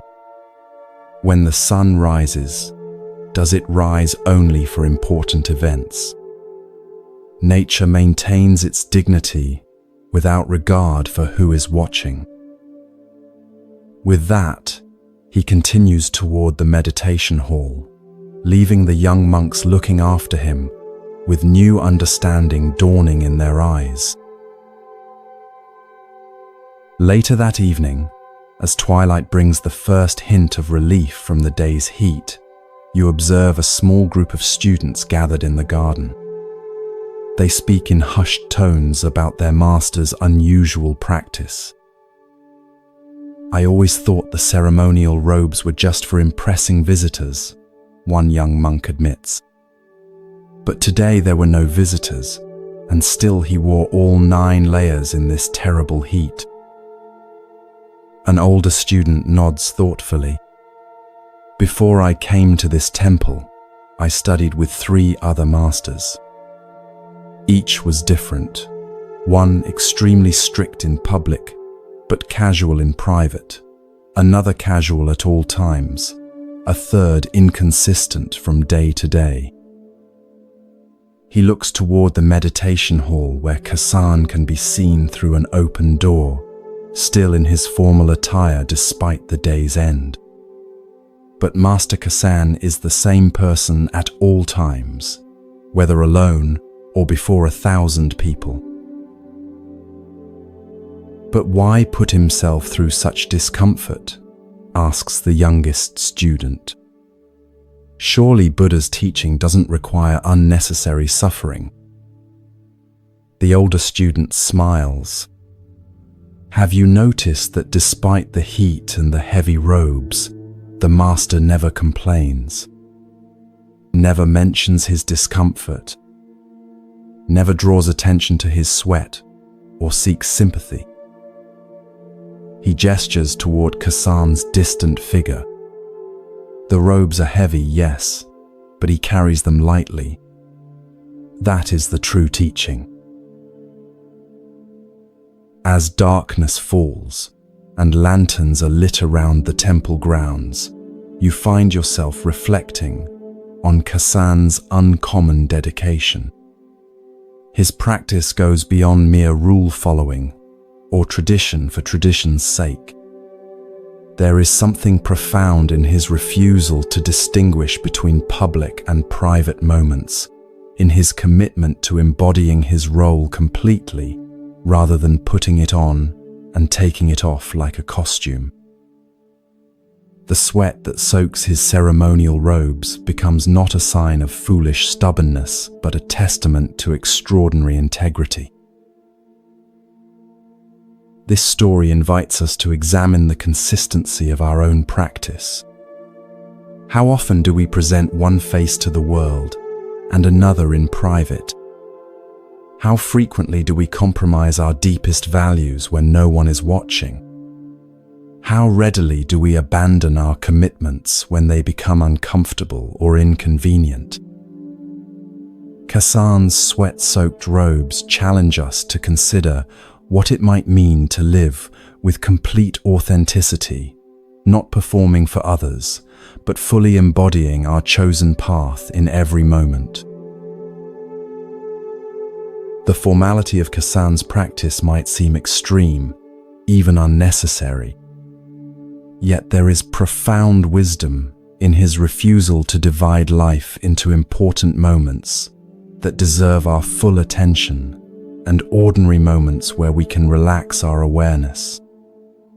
Through his consistent commitment, regardless of physical comfort or who might be watching, he demonstrates that the deepest practice is not a part-time endeavor, but a continuous unfolding of our truest self.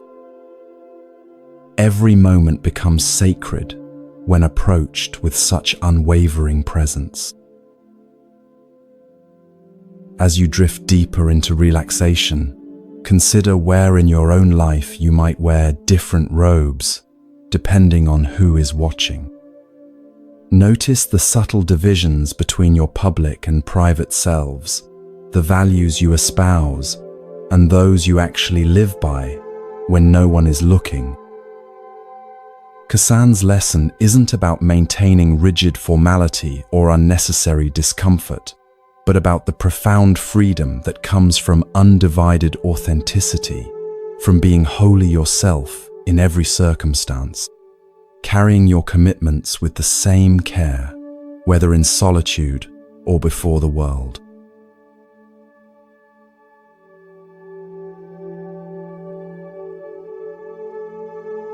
Your eyelids grow heavier as you drift further from daily concerns, your body settling into that perfect stillness where ancient wisdom can reach beyond intellect into the marrow of experience. Travel with me now through the veils of time to a Japanese countryside school, where 3 young monks are about to discover the profound gap between spiritual ambition and authentic insight. Morning sunlight spills across a simple courtyard, turning dew-dampened stones to scattered jewels. The fragrance of plum blossoms mingles with the earthy scent of fresh ink being ground on stone, creating an atmosphere that seems suspended between heaven and earth. Birds call to one another from nearby trees, their songs punctuated by the rhythmic tapping of a wooden mallet striking a meditation bell in the distance. Each sound emerges from silence and returns to silence, a natural demonstration of the teaching that will soon unfold. In the center of this tranquil scene stands a modest school building, not a grand temple or formal monastery, but a place where local children receive education from a teacher who seamlessly integrates academic instruction with spiritual wisdom.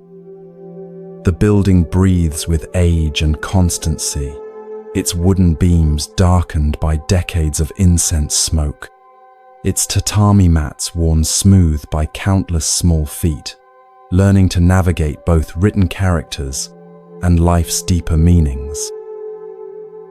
On the veranda sits the schoolmaster, a middle-aged man whose unpretentious appearance gives no obvious indication of his profound insight. He wears neither elaborate robes nor religious insignia, just the simple attire of a country teacher. Yet something in his presence suggests uncommon depth, the way he moves with unrushed precision, the quality of attention he brings to each child's efforts, the subtle humor that occasionally lights his eyes when a student discovers something for themselves. His hands, calloused from practical work yet gentle in guidance, move methodically along a line of calligraphy as he prepares the day's lesson. Around him, younger children practice brush strokes with intense concentration, their small faces serious with effort as they attempt to capture not just the form but the spirit of each character. Several occasionally glance up from their practice, seeking the teacher's nod of approval or subtle correction. The relationship between master and students feels neither rigidly hierarchical nor carelessly casual, but balanced in that perfect middle ground where true learning thrives. This atmosphere of focused yet relaxed attention gives the scene a quality of timelessness, as if this moment of learning has always existed and will continue long after these particular participants have departed. The peaceful rhythm of the morning shatters as 3 older boys, perhaps 14 or 15 years old, burst into the courtyard, their faces flushed with excitement that seems wildly out of place in this contemplative setting. These are the schoolmaster's senior students, who should have been practicing meditation in the small temple hall attached to the school grounds. Their unexpected return and obvious agitation immediately disrupts the younger children's concentration. Small heads turn from carefully formed characters to witness this unusual interruption, brushstrokes forgotten as the drama unfolds. The tallest boy, clearly the unofficial leader of the trio, hurries toward the schoolmaster with barely contained excitement. His bow, normally a gesture of mindful respect, is performed with such hasty impatience that it becomes almost a parody of the form. "Teacher, teacher," he calls, his voice far louder than appropriate for the setting. The most extraordinary thing has happened during our meditation. You won't believe what we experienced. Watch the schoolmaster's response, how he neither encourages this disruption through eager attention nor discourages it through obvious disapproval. His face registers neither annoyance at the interrupted lesson nor excitement at the boys' news. He simply turns toward them with complete presence, creating a space where whatever unfolds can be met with equanimity. "What has brought you here in such a state?" he asks, his voice modulated to gentle the excited energy the boys have introduced into the contemplative morning. The second boy steps forward, words tumbling over each other, in his eagerness to share. "We were meditating as you instructed, focusing on the lives of the ancient sages as you taught us last week." His hands gesture animatedly, physicalizing the mental excitement he cannot contain. Then something miraculous happened. I found myself transported in my mind to the presence of Confucius himself. It was as if I traveled through time. He spoke to me directly, sharing wisdom that isn't written in any of the texts we've studied. Feel the ripple of awe that passes through the younger students at this extraordinary claim. Their brushes lie forgotten as wide eyes move between the breathless storyteller and their teacher, seeking confirmation that such miraculous communication is indeed possible. A few whisper behind cupped hands, their expressions combining wonder with the first seeds of skepticism that mark developing discernment. The third boy, not to be outdone, quickly adds his own supernatural encounter. "That's nothing compared to my experience," he interjects, stepping slightly in front of his companion. "Lao Tzu himself appeared before me, revealing secret teachings about the Tao that have never been written down. He showed me visions of perfect harmony between heaven and earth, and explained the true meaning of the uncarved block. As he speaks, his chest visibly expands, with the importance of being selected for such rarefied wisdom. The first boy, clearly unwilling to be overshadowed, raises his voice to reclaim attention.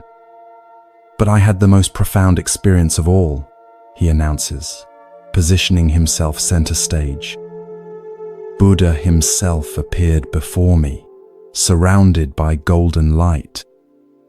He told me I have a special destiny and revealed insights that will revolutionize our understanding of his teachings." His expression conveys absolute certainty in the reality of this vision, along with unmistakable pride at being singled out for such divine attention. Study the schoolmaster's face during these increasingly competitive spiritual claims. Where others might show skepticism, irritation, or even angry dismissal of such obvious fabrications, his expression reveals only patient attention. No judgment creases his brow, no sarcasm tightens his mouth. He simply observes, creating through his complete presence a mirror in which the young monks might eventually see themselves clearly. The younger students have now completely abandoned their calligraphy practice, all eyes moving between the bold storytellers and their unusually quiet teacher. The morning sounds continue unchanged. Birds call, insects hum. The distant temple bell marks time's passage, creating a natural backdrop of constancy against which this human drama of ambition and exaggeration plays out.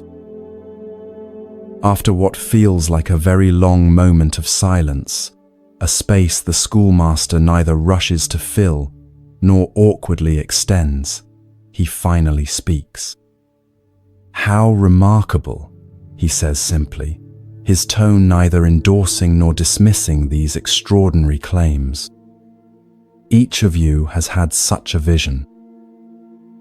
He rises unhurriedly from his seated position, brushing his simple robe with hands that have known both scholarly and physical labor. "Please, come with me. I wish to show you something before we discuss these experiences further." The three boys exchange glances, their earlier bravado slightly dented by this unexpected response. They had clearly anticipated either impressed amazement or perhaps skeptical questioning, reactions they had prepared for with further elaborate details. This calm redirection catches them off balance. Nevertheless, they follow the schoolmaster as he walks toward the small kitchen at the far end of the courtyard, their earlier excitement now tinged with puzzlement. Inside the modest kitchen, an elderly cook prepares the midday meal with the same meditative attention the schoolmaster brings to teaching. His gnarled hands move with surprising grace as he slices vegetables harvested that morning from the school garden. Rice steams in a large pot, filling the air with its clean, comforting aroma. The cook acknowledges the schoolmaster with a slight nod, but continues his work without interruption, embodying the principle that even the most mundane tasks contain opportunities for complete presence. The schoolmaster approaches a shelf where various containers hold kitchen staples. With deliberate movements that invite full attention, he reaches for a small ceramic jar, removes its lid, and extends it toward the three boys. "Please," he says, "each of you taste this, and tell me what you think." Observe how this simple request immediately alters the atmosphere. The boys look at each other in confusion, then at the jar containing what appears to be ordinary salt. This mundane substance seems worlds away from the exalted spiritual visions they were describing moments before. The jarring shift from transcendent claims to this prosaic reality creates a moment of cognitive dissonance that the schoolmaster allows to hang in the air, neither explaining nor apologizing for this unexpected turn. The first boy, perhaps wanting to maintain his leadership position, steps forward. He wets his finger, dips it into the jar, and brings a small amount to his mouth. His face immediately contorts in an expression of disgust that seems impossible to fake. "Ugh!" he exclaims, unable to maintain any semblance of dignity. "This is terribly bitter. It's not salt at all. It must be some kind of medicine or poison." The second boy, now more cautious after his friend's reaction, takes only the tiniest taste. His expression registers surprise rather than disgust. "No, it's not bitter," he contradicts with the certainty of direct experience. "It's intensely sour, like unripe plums or vinegar." The third boy, perhaps hoping to demonstrate superior discernment, tastes the substance and nods with sage importance. "You're both wrong," he declares with authority. "It's neither bitter nor sour, but unbearably salty, much more concentrated than what we normally use in cooking." Feel the tension building in this simple kitchen as the three boys realize they have given completely contradictory answers about something as basic and verifiable as the taste of a common substance. The elderly cook continues his vegetable preparation, but his movements have slowed, and you sense he is listening carefully to this exchange. The schoolmaster remains silent, his gentle eyes moving from face to face as the boys begin to argue with each other, their former unity in spiritual one-upmanship dissolving into mutual accusations. "How can you possibly say it's sour? Your sense of taste must be completely defective," the first boy insists to the second. "And how could you mistake salt for something bitter?" The third challenges the first, his tone growing increasingly defensive. Listen to how their voices rise, their carefully constructed personas of spiritual advancement crumbling in the face of this simple disagreement about direct sensory experience. The gulf between their claimed transcendent visions and their inability to agree on the basic taste of a common substance grows increasingly apparent, not through the schoolmaster's argument, but through their own revealed confusion. As their debate becomes more heated, the schoolmaster gently places the jar back on the shelf and clears his throat softly. The boys fall silent immediately, suddenly aware of how their behavior has changed. The contrast between their earlier claims of mystical communion with ancient sages and their current bickering over table salt creates a moment of stark revelation that no lecture could have accomplished. "Interesting," says the schoolmaster, his voice neither stern nor mocking but clear as still water. "The three of you cannot agree on the taste of a simple substance that you have all experienced directly, just now, with your own tongues." He allows this observation to settle before continuing. "Yet you expect me to believe that you have each accurately perceived and can now report the exact words and teachings of ancient sages who lived hundreds or thousands of years ago." The question hangs in the air like incense smoke, not accusatory but revelatory, illuminating without burning. Watch understanding dawn on the boys' faces, like sunrise over distant mountains, gradual yet inevitable. Embarrassment colors their cheeks, as they realize the trap they have set for themselves. The first boy looks down at his feet. The second stares at the jar of salt, as if seeing it for the first time, and the third begins to stammer an explanation before falling into defeated silence. The elderly cook, without looking up from his vegetable chopping, allows himself the smallest of smiles, not at the boy's discomfort, but at the elegant precision of the teaching unfolding before him. His weathered hands maintain their rhythm, embodying the constancy that comes from decades of practice without pretense. The jar contains ordinary table salt, something you encounter every day.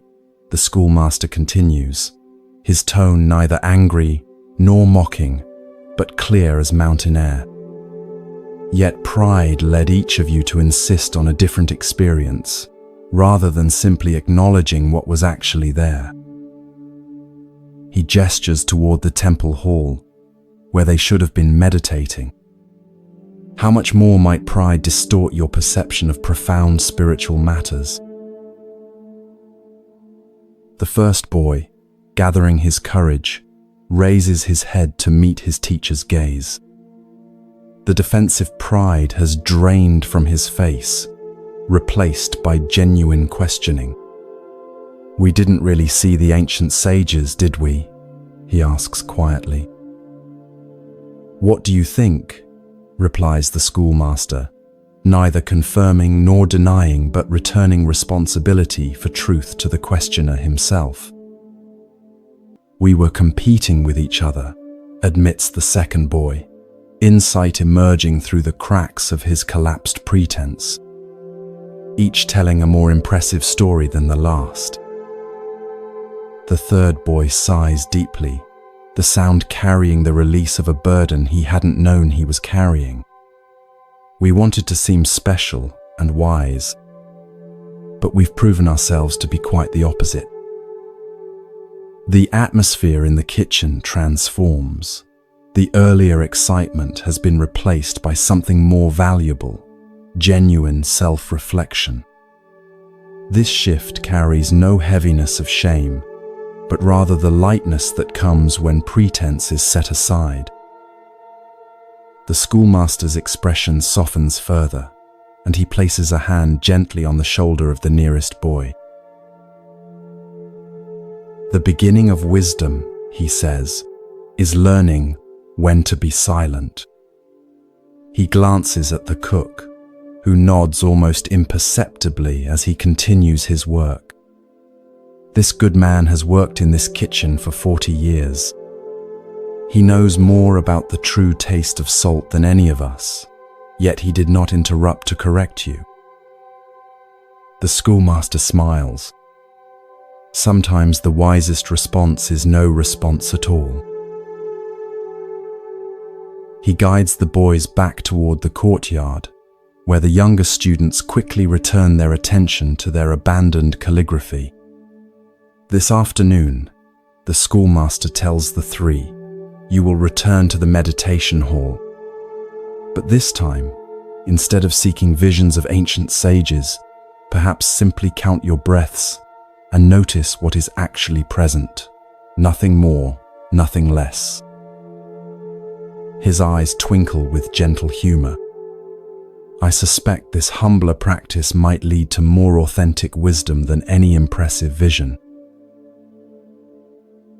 The boys bow deeply, this time with genuine respect rather than performance, and walk quietly toward the meditation hall. As they pass the younger students, there is no boasting, no dramatic tales, only the simple dignity of having learned a valuable lesson. The schoolmaster returns to his place on the veranda, watching as his students resume their practice, the peaceful rhythm of the day restored. What makes this teaching so powerful is how it addresses a universal human tendency, our eagerness to claim special understanding or experience, particularly in spiritual matters. The boy's competitive visions represent something we all recognize: the ego's attempt to appropriate spiritual practice as an achievement rather than a path of genuine discovery. We may not claim visitations from ancient sages, but we often seek validation through special experiences, insights, or states that set us apart from ordinary practitioners. The genius of the salt tasting lies in how it grounds abstract spiritual claims in immediate sensory reality. If we cannot accurately perceive and report something as simple as taste, a direct experience available to verification, how much more suspect are our claims about subtle spiritual realities? The schoolmaster doesn't deny the possibility of genuine insight or even mystical experience. He simply reveals how easily pride distorts perception, making reliable discernment impossible. Most powerful of all is the living example of the elderly cook, someone who has worked with salt daily for 40 years, yet felt no need to correct the boy's contradictory assertions. His silence embodies the lesson more eloquently than any words could have done. True knowledge often manifests not as impressive claims, but as the wisdom to remain silent when speech would only serve the ego. He knows salt so intimately that he has nothing to prove about it, a perfect demonstration of the ancient Zen saying, "Those who know do not speak, those who speak do not know." As you drift deeper towards sleep, bring gentle awareness to your own experiences of spiritual ambition. Notice how the mind seeks specialness even on the path of letting go, how easily practice can become another arena for the ego's need for recognition and distinction. Perhaps the deepest practice is not the pursuit of extraordinary experiences, but the cultivation of honest attention to what is actually present, the taste of salt, the feel of breath, the perfect ordinariness that contains all the wisdom we could ever need when perceived without the distorting lens of pride. Like the schoolmaster's salt jar, the simplest experiences offer the most reliable teaching, not because they're spiritually impressive, but precisely because they're not. When we learn to be present with what is directly before us, without embellishment or competition, we discover a silence that speaks more truthfully than any vision, no matter how golden the light that surrounds it.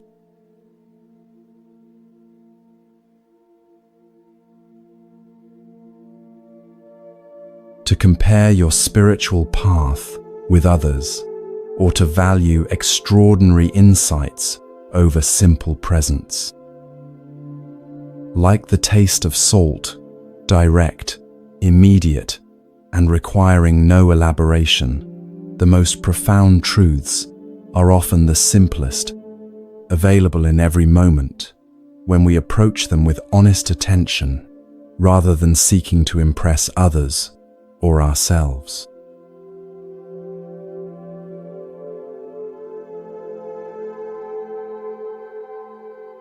Allow yourself to sink even deeper into this peaceful state, your body growing heavier, your mind more receptive to the ancient wisdom within these stories. With each breath, you're drifting further into this twilight realm between wakefulness and sleep. Journey with me now to a mountain temple in medieval Japan, where the boundary between discipline and compassion is about to be explored in the darkest hour of night.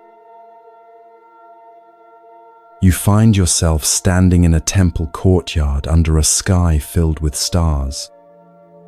The moon, nearly full, casts silver light across the wooden buildings, creating sharp shadows that seem alive with mystery.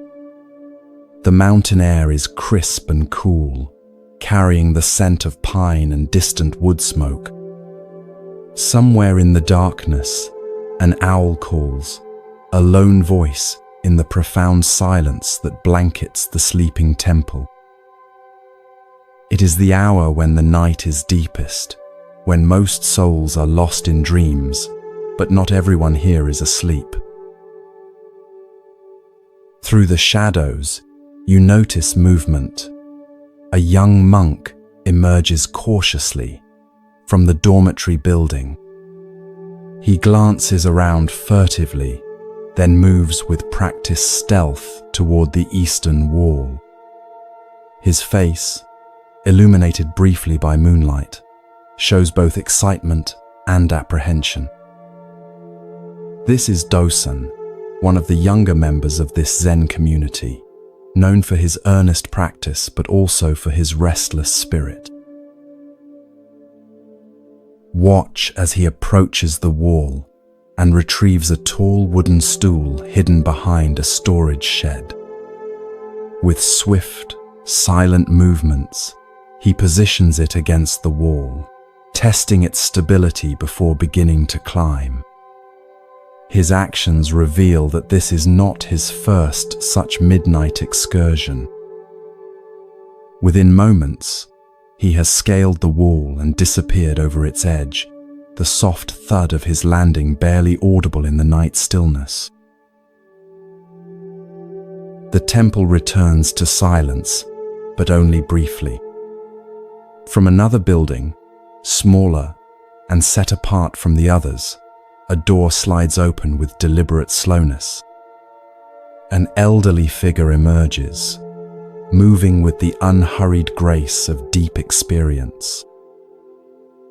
This is Master Sengai, the temple's abbot, renowned throughout the province for both his wisdom and his unconventional teaching methods.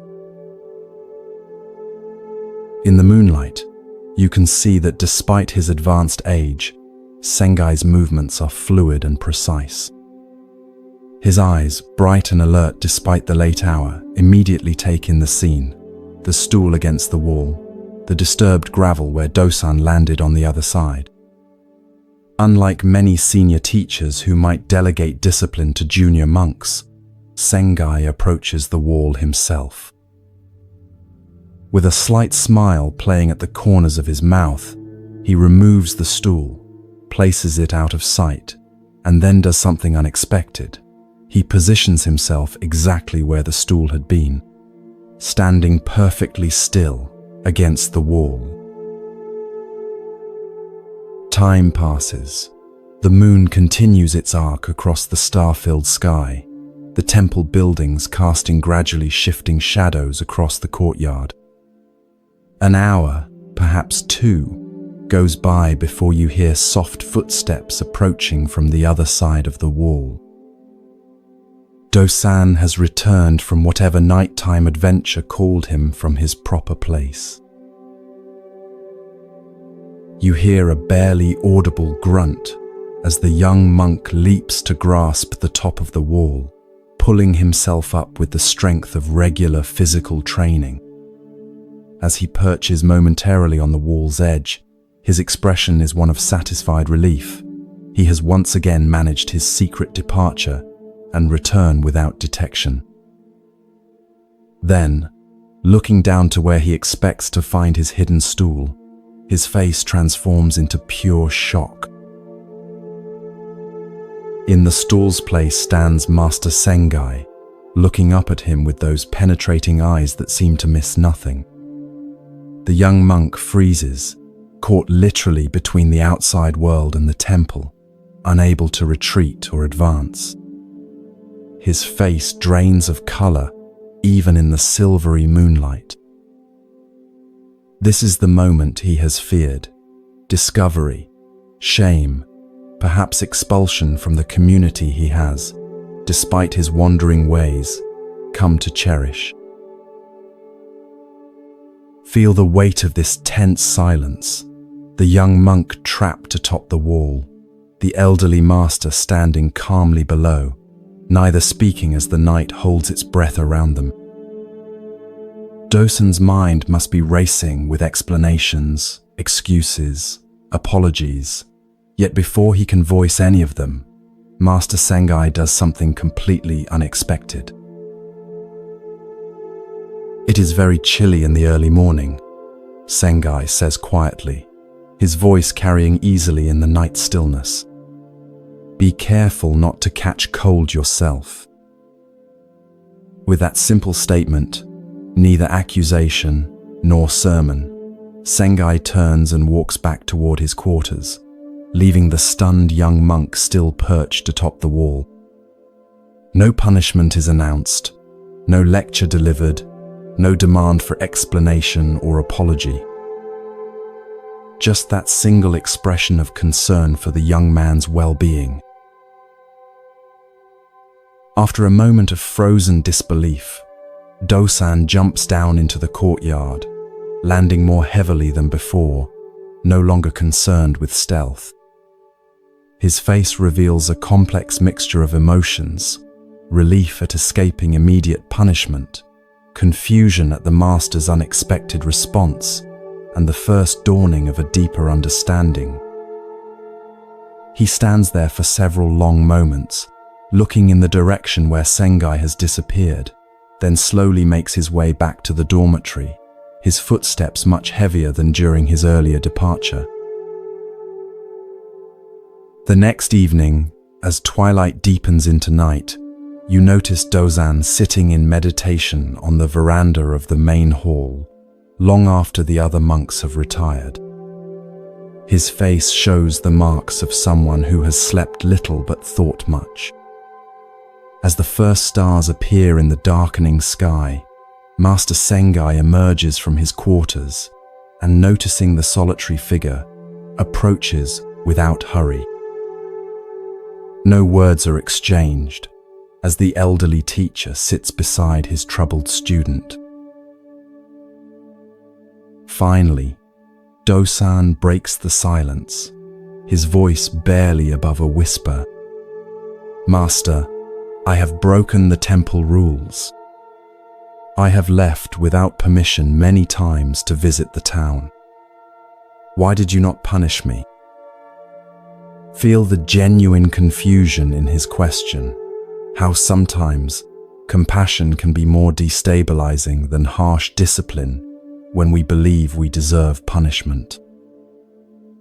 Sengai doesn't immediately answer, allowing the question to hang in the evening air. "Tell me," he finally says, "what did you seek in the town that you could not find within these walls?" Dosan looks down at his hands. Excitement, stories, music, the company of people who laugh easily and speak of things beyond scripture and meditation. He hesitates, then adds more softly, "Freedom from the constant awareness of my own limitations." Sengai nods, unsurprised by this honest confession. "And did you find what you were seeking?" "For a few hours, yes," admits Dosan. "But it never lasted. I always had to return, and then I felt even more confined than before." He finally looks directly at his teacher. "Last night, when I saw you standing there instead of my stool, I thought, this is the end of my time here. I was terrified, yet also almost relieved that I would no longer need to live this double life." "And now?" asks Sengai simply. "Now I am more confused than ever," confesses Dosan. "Your kindness feels heavier than any punishment. I don't understand why you would show concern for my health when I have shown such disrespect for your teachings." A gentle smile forms on Sengai's weathered face. "The rules of this temple are not my teachings. They are merely scaffolding to support the real work." He gestures toward the wall that Dosan had climbed the previous night. "That wall does not exist to keep you in, but to ask a question. What do you truly want? Each time you climb it, You are answering that question, whether you realize it or not. Experience the profound shift occurring within the young monk as these words penetrate deeper than any reprimand could have.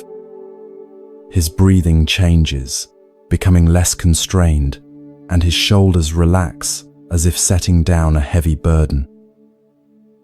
"I've been answering the question wrongly," he says slowly, believing that freedom lay outside rather than within.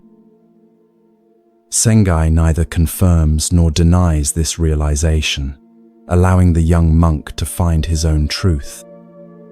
"Tonight the gate stands open," he says instead, gesturing toward the main entrance. "You may leave through it if you wish, with no need for midnight climbing. Or you may stay. Either way, let your choice be made with full awareness rather than divided mind." With that, the master rises and returns to his quarters, leaving Dosan alone with a decision far more meaningful than whether to stay or go, the decision to live with integrity rather than internal division. As night fully embraces the temple, you observe Dosan rise from the veranda and walk, not toward the open gate, but toward the meditation hall, where he enters and assumes the posture of zazen. His face now holds a new quality, not the forced concentration of one trying to escape himself through discipline, but the natural attention of someone who has glimpsed a more authentic kind of freedom. The midnight excursions never resume, not because the wall has become higher, but because the questions that drove them have been transformed through compassionate understanding rather than rigid enforcement. This story reveals the subtle wisdom of Sengai's approach to discipline. Rather than meeting transgression with punishment, which often only strengthens resistance, he created space for genuine self-reflection. His unexpected compassion forced Dosan to confront the deeper questions beneath his behavior. Instead of externally imposing rules, Sengai invited the young monk to discover his own authentic commitment. In our own lives, we often create similar divisions, presenting one face to the world while secretly pursuing desires that conflict with our stated values. We climb walls of our own making, seeking freedom or fulfillment in places that ultimately cannot provide it. Like Dosan, we may find that what we're truly seeking is not outside ourselves, but in the integrity that comes from aligning our actions with our deepest values. As you drift deeper into relaxation, consider where you might be living with such division, where you might be climbing walls at midnight rather than walking through the open gate of honest self-examination. Notice how exhausting this double life can be, and how much energy is freed when we bring our hidden longings into the light of awareness. The most profound freedom, this story suggests, comes not from escaping our commitments, but from engaging them with our whole being, no longer divided against ourselves, but present and integrated in each choice we make.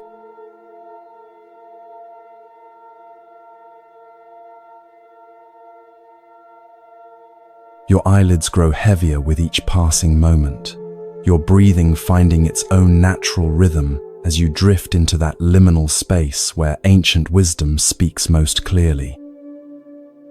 The sound of my voice becomes a bridge carrying you into early autumn in the mountains of medieval Japan, where a desperate young monk is about to discover that his greatest obstacle lies in his own determination. Stone steps, worn smooth by centuries of seekers, wind between maple trees just beginning their transformation. A few early leaves, brilliant red against green, spiral down in the morning breeze, landing on the path before you. Your senses awaken to the mingled scents of pine resin, freshly turned earth, and wood smoke drifting from the temple kitchen.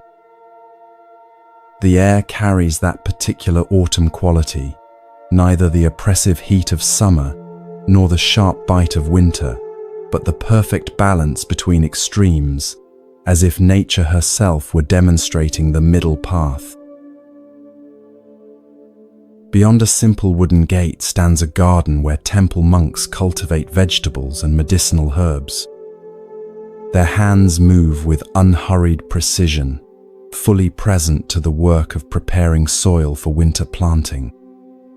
Nearby stands a modest building set apart from the main temple hall, a space both humble and dignified, like its occupant.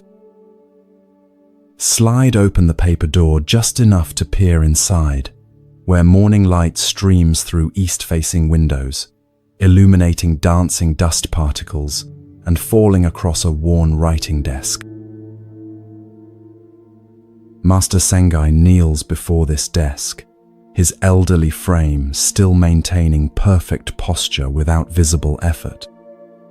Though his hair has long since turned white, his movements possess a fluid vitality that many younger monks envy. Spread before him are the tools of his other mastery: brush, inkstone, and rice paper, arranged with casual precision. His calligraphy and ink paintings are treasured throughout the province, not for technical perfection, but for the way they somehow capture the very essence of Zen understanding in a single brush stroke. The conversation already in progress draws your attention to the second figure in the room, a young monk named Taiko, whose intense expression reveals both sincere dedication and profound inner turmoil. His hands grip his knees with white-knuckle intensity, his entire body a study in barely contained desperation. Even his meditation posture, technically correct, betrays the strain of someone forcing himself toward enlightenment through sheer determination. "Master," he pleads, his voice tight with frustration, "I have been practicing for 3 years without missing a single day.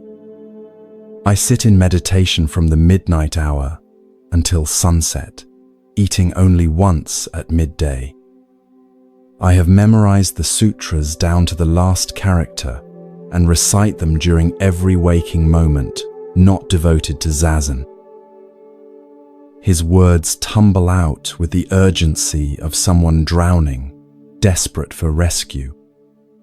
"I have even taken to sleeping sitting upright against the wall so that awareness never fully ceases, yet still enlightenment eludes me."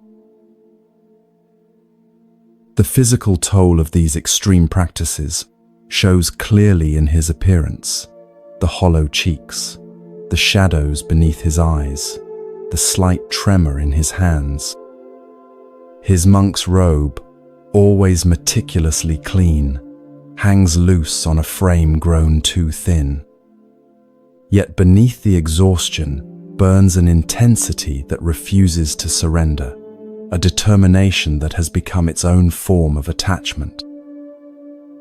"And what has this rigorous practice brought you?" Sengai asks, his voice carrying neither criticism nor praise, just genuine curiosity. "Exhaustion," Taiko admits, the word itself seeming to deepen the lines on his young face. "Pain in my body that never ceases. A mind that grows more agitated rather than less. The harder I struggle toward perfect stillness, the more violently my thoughts seem to rebel."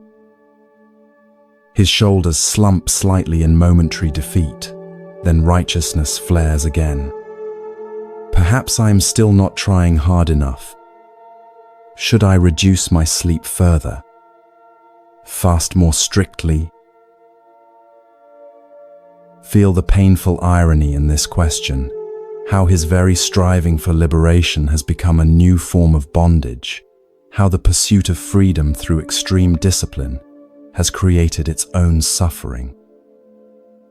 Sengai studies the young monk with eyes that miss nothing, taking in both the fierce commitment and the fundamental misunderstanding it contains. Without speaking, the master turns to his writing desk and selects a brush. Your attention is drawn to his hands, neither fragile with age nor rigidly controlled, but moving with the natural precision that comes from decades of practice, transformed into spontaneous expression. He prepares the ink with unhurried circular motions. The subtle rasp of ink stick against stone, creating a hypnotic rhythm that seems to calm the charged atmosphere of the small room. Taiko watches, momentarily distracted from his spiritual crisis by the simple beauty of these preparatory movements. Something in the master's complete absorption in this ordinary task draws the young monk partially out of his own turmoil and into the present moment. As black liquid pools in the stone's well, Sengai prepares a sheet of rice paper with a single smooth motion that speaks of countless repetitions, refined into effortless mastery. The moment the brush touches paper, you sense a gathering of energy, not the forced intensity of someone trying to create something impressive, but the natural concentration of someone fully united with their action. In a single fluid gesture, Sengai draws his brush across the paper, not in complex calligraphy or elaborate illustration, but in a single horizontal line.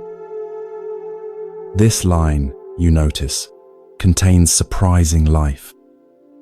It begins thin at the left edge, gradually thickens as it crosses the center of the page, where the brush pressed more fully into the paper, then tapers again as it approaches the right margin.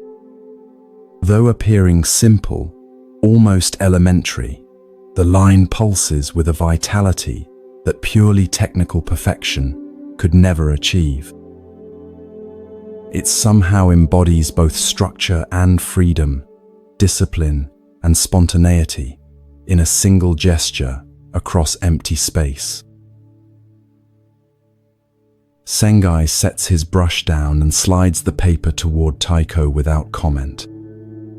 The young monk stares at it, clearly expecting something more elaborate, perhaps sacred calligraphy or one of the master's famous Zen circle paintings.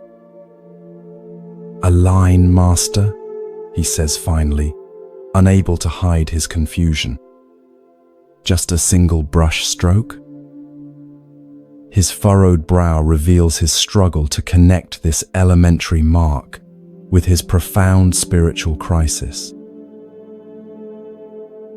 "Look more closely," Sengai suggests, his tone neither commanding nor pleading, but inviting deeper attention.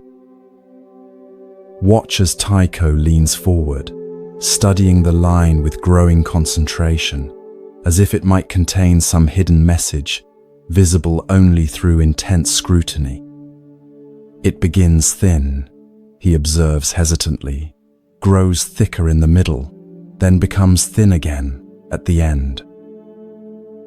Sengai nods, the slight crinkling around his eyes suggesting satisfaction with this simple observation. "The Dharma of the middle way," he says, the familiar teaching suddenly made visible rather than merely intellectual. Not too tight, not too loose, like tuning the string of an instrument. Too tight, and it breaks under the strain. Too loose, and it makes no music. He points to the right end of the line where it tapers to almost nothing. Your practice has become like this end, so extreme that it barely exists, so tight it may snap at any moment. His finger moves to the opposite end. Before your extraordinary efforts, Perhaps you were too casual, like this other end, so loose and undefined that no resonance could emerge. Finally, his finger rests on the fullest part of the line, where the brush made its most complete contact with the paper. The Buddha discovered the middle way only after trying both extremes and finding that neither led to awakening. Feel the atmosphere shift as understanding begins to dawn in Taiko's exhausted face. The simple visual demonstration reaches him in a way that no amount of verbal instruction could have done. The abstract concept of middle way suddenly made tangible through this living line traced in ink. His breathing visibly changes, becoming less constrained, and his death grip on his knees gradually eases. "But Master," he says, genuine puzzlement in his voice, "without intense effort, how will I ever break through to enlightenment? Surely dedication and discipline are necessary for advancement on the path." "Consider your breath," responds Sengai, not dismissing the question but redirecting it toward direct experience. "What happens when you try to control it completely, forcing it to be deeper or slower or perfectly even?"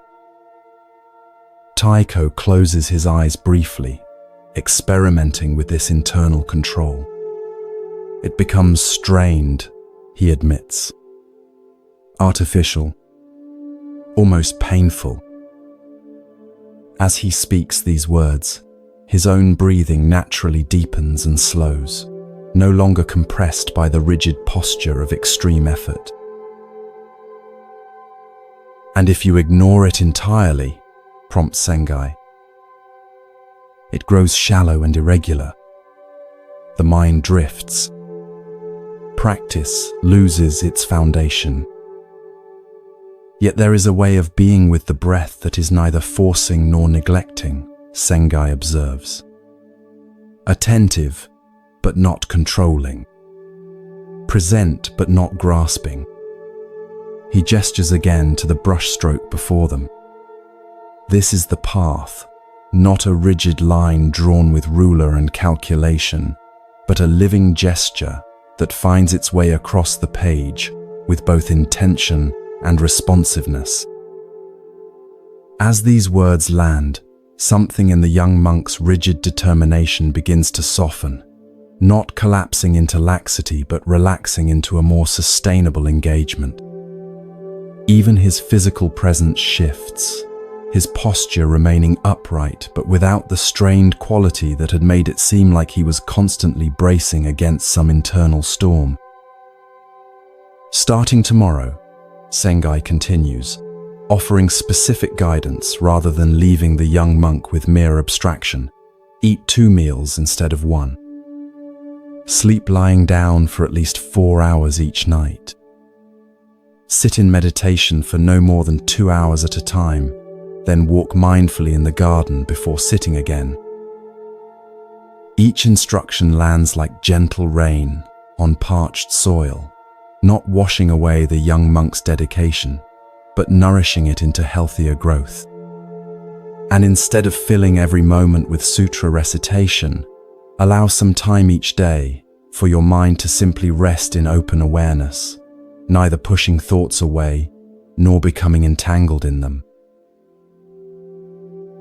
Doubt flickers across Taiko's face, the habitual resistance of someone who has come to equate suffering with progress. "But isn't that too easy, Master?"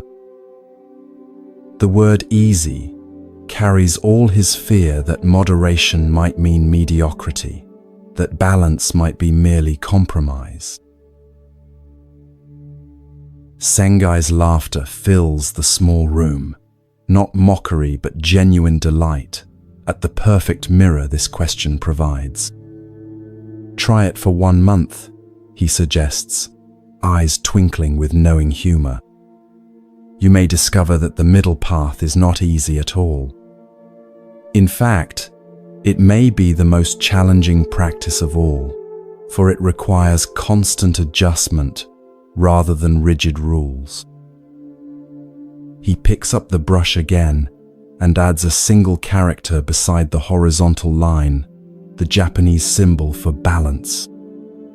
Like walking a narrow mountain ridge, it demands moment-by-moment awareness and responsiveness.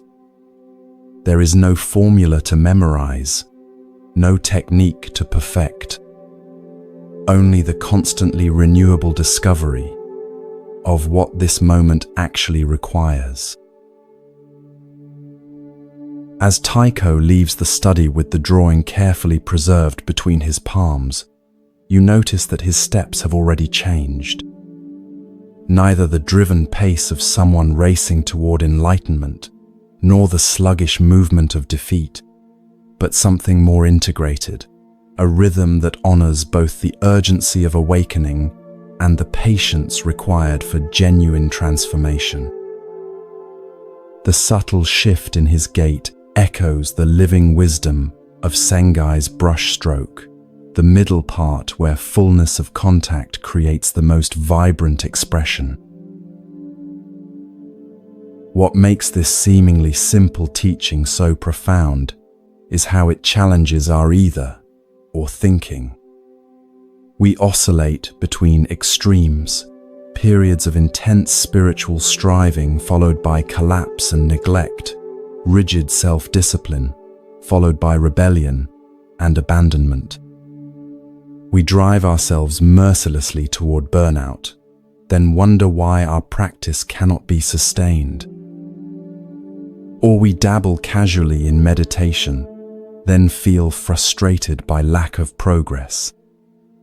Like Taiko, we may believe that awakening requires extraordinary measures, pushing ourselves beyond reasonable limits in pursuit of breakthrough experiences.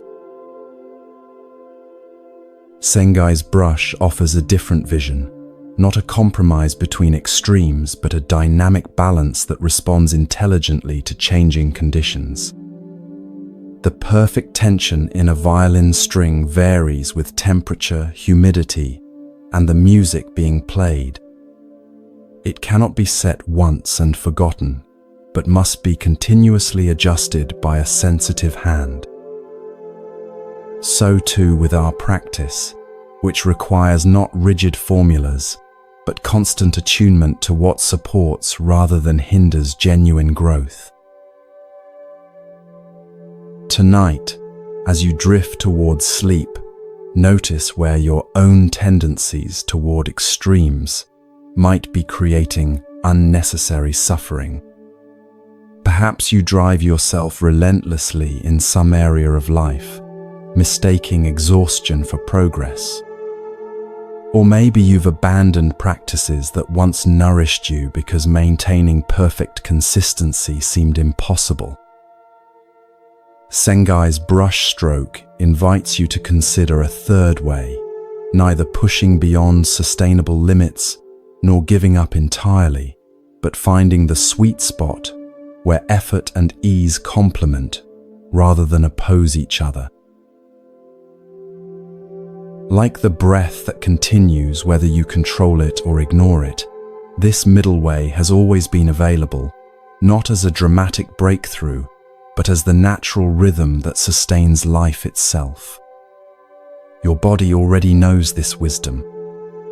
Your heart neither races continuously nor stops between beats, but finds the perfect pace for each moment's needs. Your lungs neither hyperventilate nor cease breathing, but adjust naturally to changing demands. These organic systems have been practicing the middle path since your first breath, showing by example what the young monk had to learn through exhaustion and a master's simple brushstroke, that harmony emerges not from unyielding rigidity or formless abandon, but from the dynamic balance that dances between them.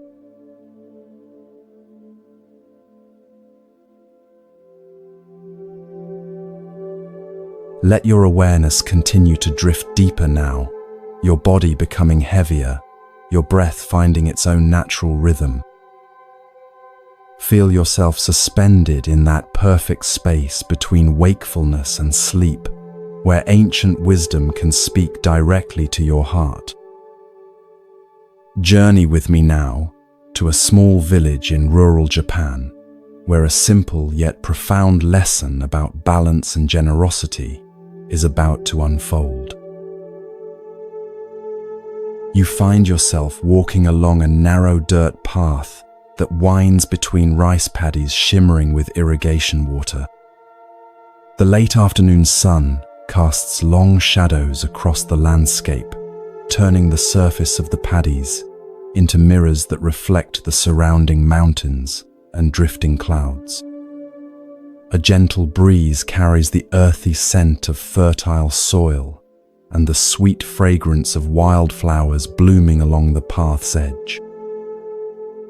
Ahead lies a humble village, a cluster of wooden houses with thatched roofs, smoke rising from cooking fires as the day begins to wane. As you approach the outskirts of the village, you notice a man standing at the intersection of two paths, his posture conveying both weariness and worry. His clothes mark him as a farmer, simple, practical garments worn smooth from years of labor in the fields. His weathered hands and sun-darkened face speak of a life spent working outdoors, yet it is not physical exhaustion that troubles him now, but something deeper. This is Takeo, a respected member of the village known for his diligence and kindness. He seems to be waiting for someone, repeatedly looking down the path that leads to the small temple situated on a gentle rise at the edge of the village. Relief washes over his face as he spots a figure approaching, an elderly monk walking with unhurried steps, a bamboo hat shielding his face from the afternoon sun. This is Master Mokusen, the temple's abbot, whose wisdom and compassion have earned him the trust of villagers for miles around. Master Mokusen, Takeo calls, bowing deeply as the monk approaches. Thank you for coming. I am at my wit's end and don't know where else to turn. Feel the genuine distress in the farmer's voice, the slight tremor that betrays emotions kept carefully in check. Mokusen returns the bow with equal respect, his manner suggesting that he views the humble farmer as no less worthy of consideration than the wealthiest patron of his temple. Walk with me to your home, the monk says simply, and tell me what troubles you. As they set off together toward a modest farmhouse at the village's edge, you follow, drawn by the quiet authority in Mokusen's presence and the palpable relief that has already begun to ease some of Takeo's tension.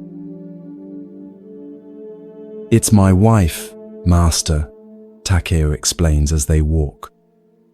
She is a good woman in many ways, hard-working, devoted to our children, skilled in managing our household. He hesitates, choosing his words carefully. But there is one quality that has brought increasing discord to our home. She is extraordinarily tight with our resources. Mokusen listens attentively, his lined face revealing neither judgment nor surprise. Tell me more, he encourages gently. It goes far beyond reasonable thrift, continues Takeo. Though our harvest has been plentiful these past 3 years, she keeps our children in clothes they've long outgrown. Our neighbors receive no help from us in times of need, though we have rice to spare. Even the temple offerings have become smaller each month, despite our increasing good fortune. His voice drops lower. Last week, My eldest son fell ill, yet she hesitated to call the doctor, fearing the cost. The monk nods thoughtfully. And you have spoken to her about these concerns? Many times, sighs Takeo. She listens politely but insists she is only being prudent, protecting our family against future hardship. My words seem to make no impression.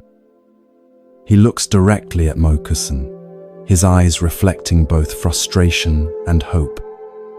The harmony of our home is suffering, Master. Our children are learning lessons I do not wish them to learn about the value of money over compassion. As they approach the farmhouse, the door slides open to reveal a woman in her middle years, Takeo's wife, Akiko. Her appearance is as tidy and well-ordered as one might expect from someone with careful habits. Her kimono, though simple, is meticulously clean and perfectly arranged.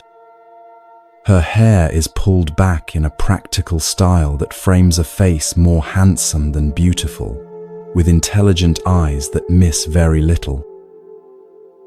Those eyes now widen slightly at the sight of the temple master accompanying her husband. "Master Mokusan," she exclaims, quickly composing her features and bowing deeply.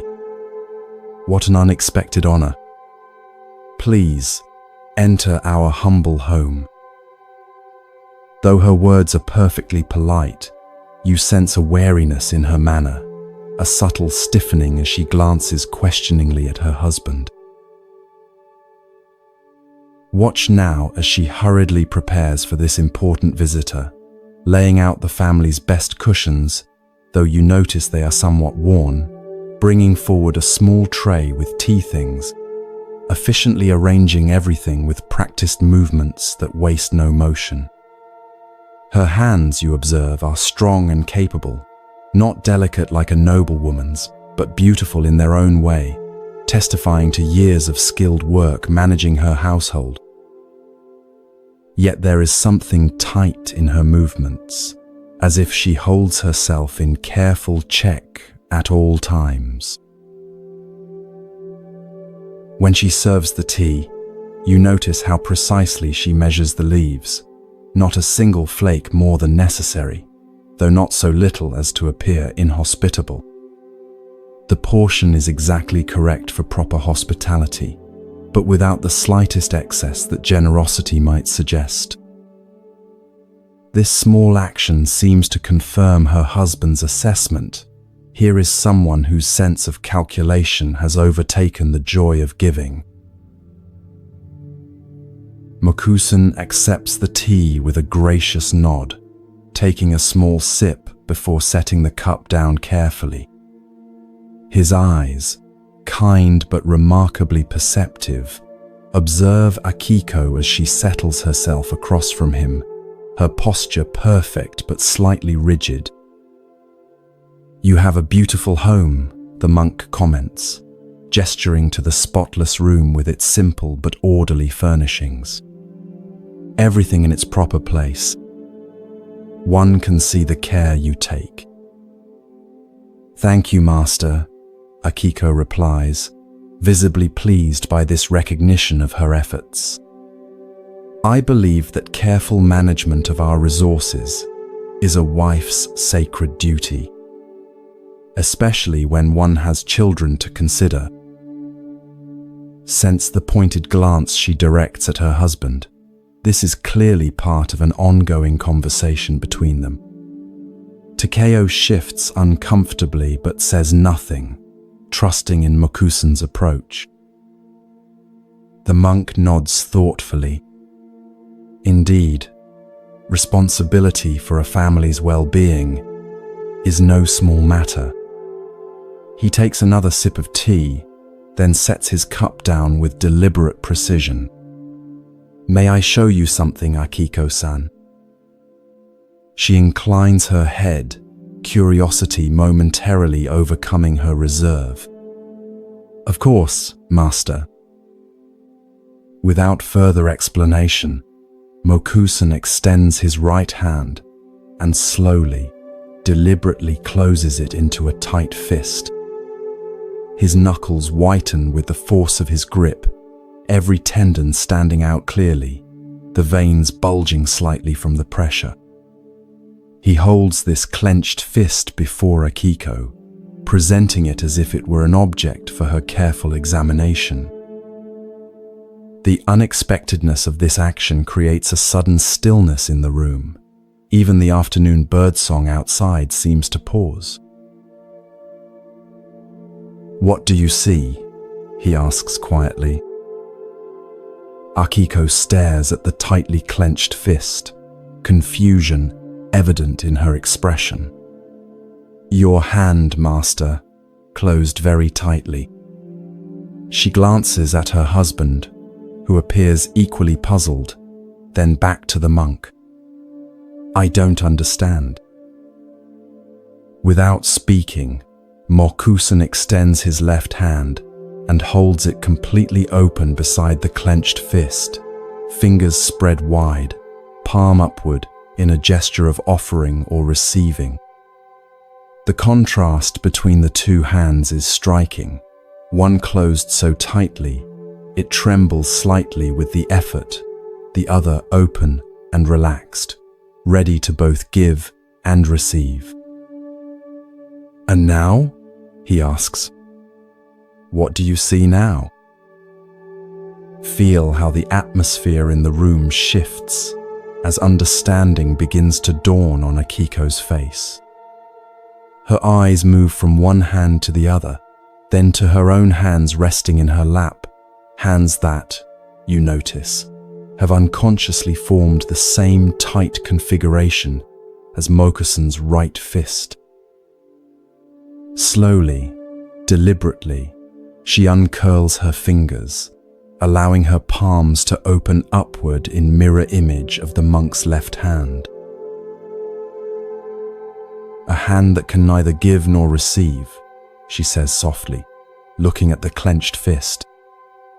"And one that can do both." There is no defensiveness in her voice now, only thoughtful recognition. Mokusan nods, his eyes conveying approval of her insight. "Both hands are needed in this life," he says. "The closed hand protects what is valuable, prevents wasteful scattering of resources. The open hand shares blessings, welcomes good fortune, connects us to others." He brings his hands together, the closed fist now beginning to relax, the open palm gently folding to meet it. True wisdom lies in knowing when to close and when to open, not in remaining always in one position. Watch as Akiko's expression transforms, not dramatically, for she is not a woman given to excessive display, but subtly and genuinely. Something in this simple demonstration has reached her more directly than any amount of reasoned argument could have done. She looks at her own hands, now resting open in her lap, then at her husband with new awareness. "I had not thought of it that way, Master," she says quietly. "I believed I was protecting our family by keeping our resources secure." She hesitates, then adds with new insight, "But perhaps I have been keeping other things out as well. Joy, connection, the blessings that come from generosity." Takio's face shows a mixture of surprise and relief at this unexpected opening. He reaches across the space between them and gently places his hand over his wife's.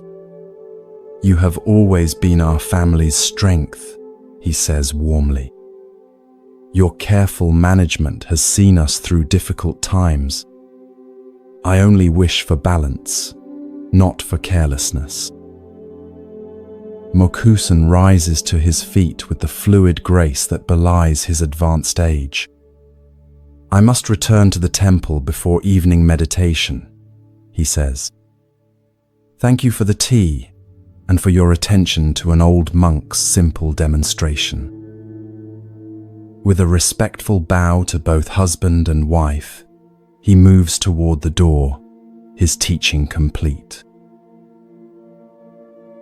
As you follow Mokusan back along the path to the temple, the setting sun bathes the rice fields in golden light. Looking back, you see Akiko standing in the doorway of their home, her right hand now resting lightly on her husband's shoulder, her left extended toward a neighbor who has approached with a small child in tow.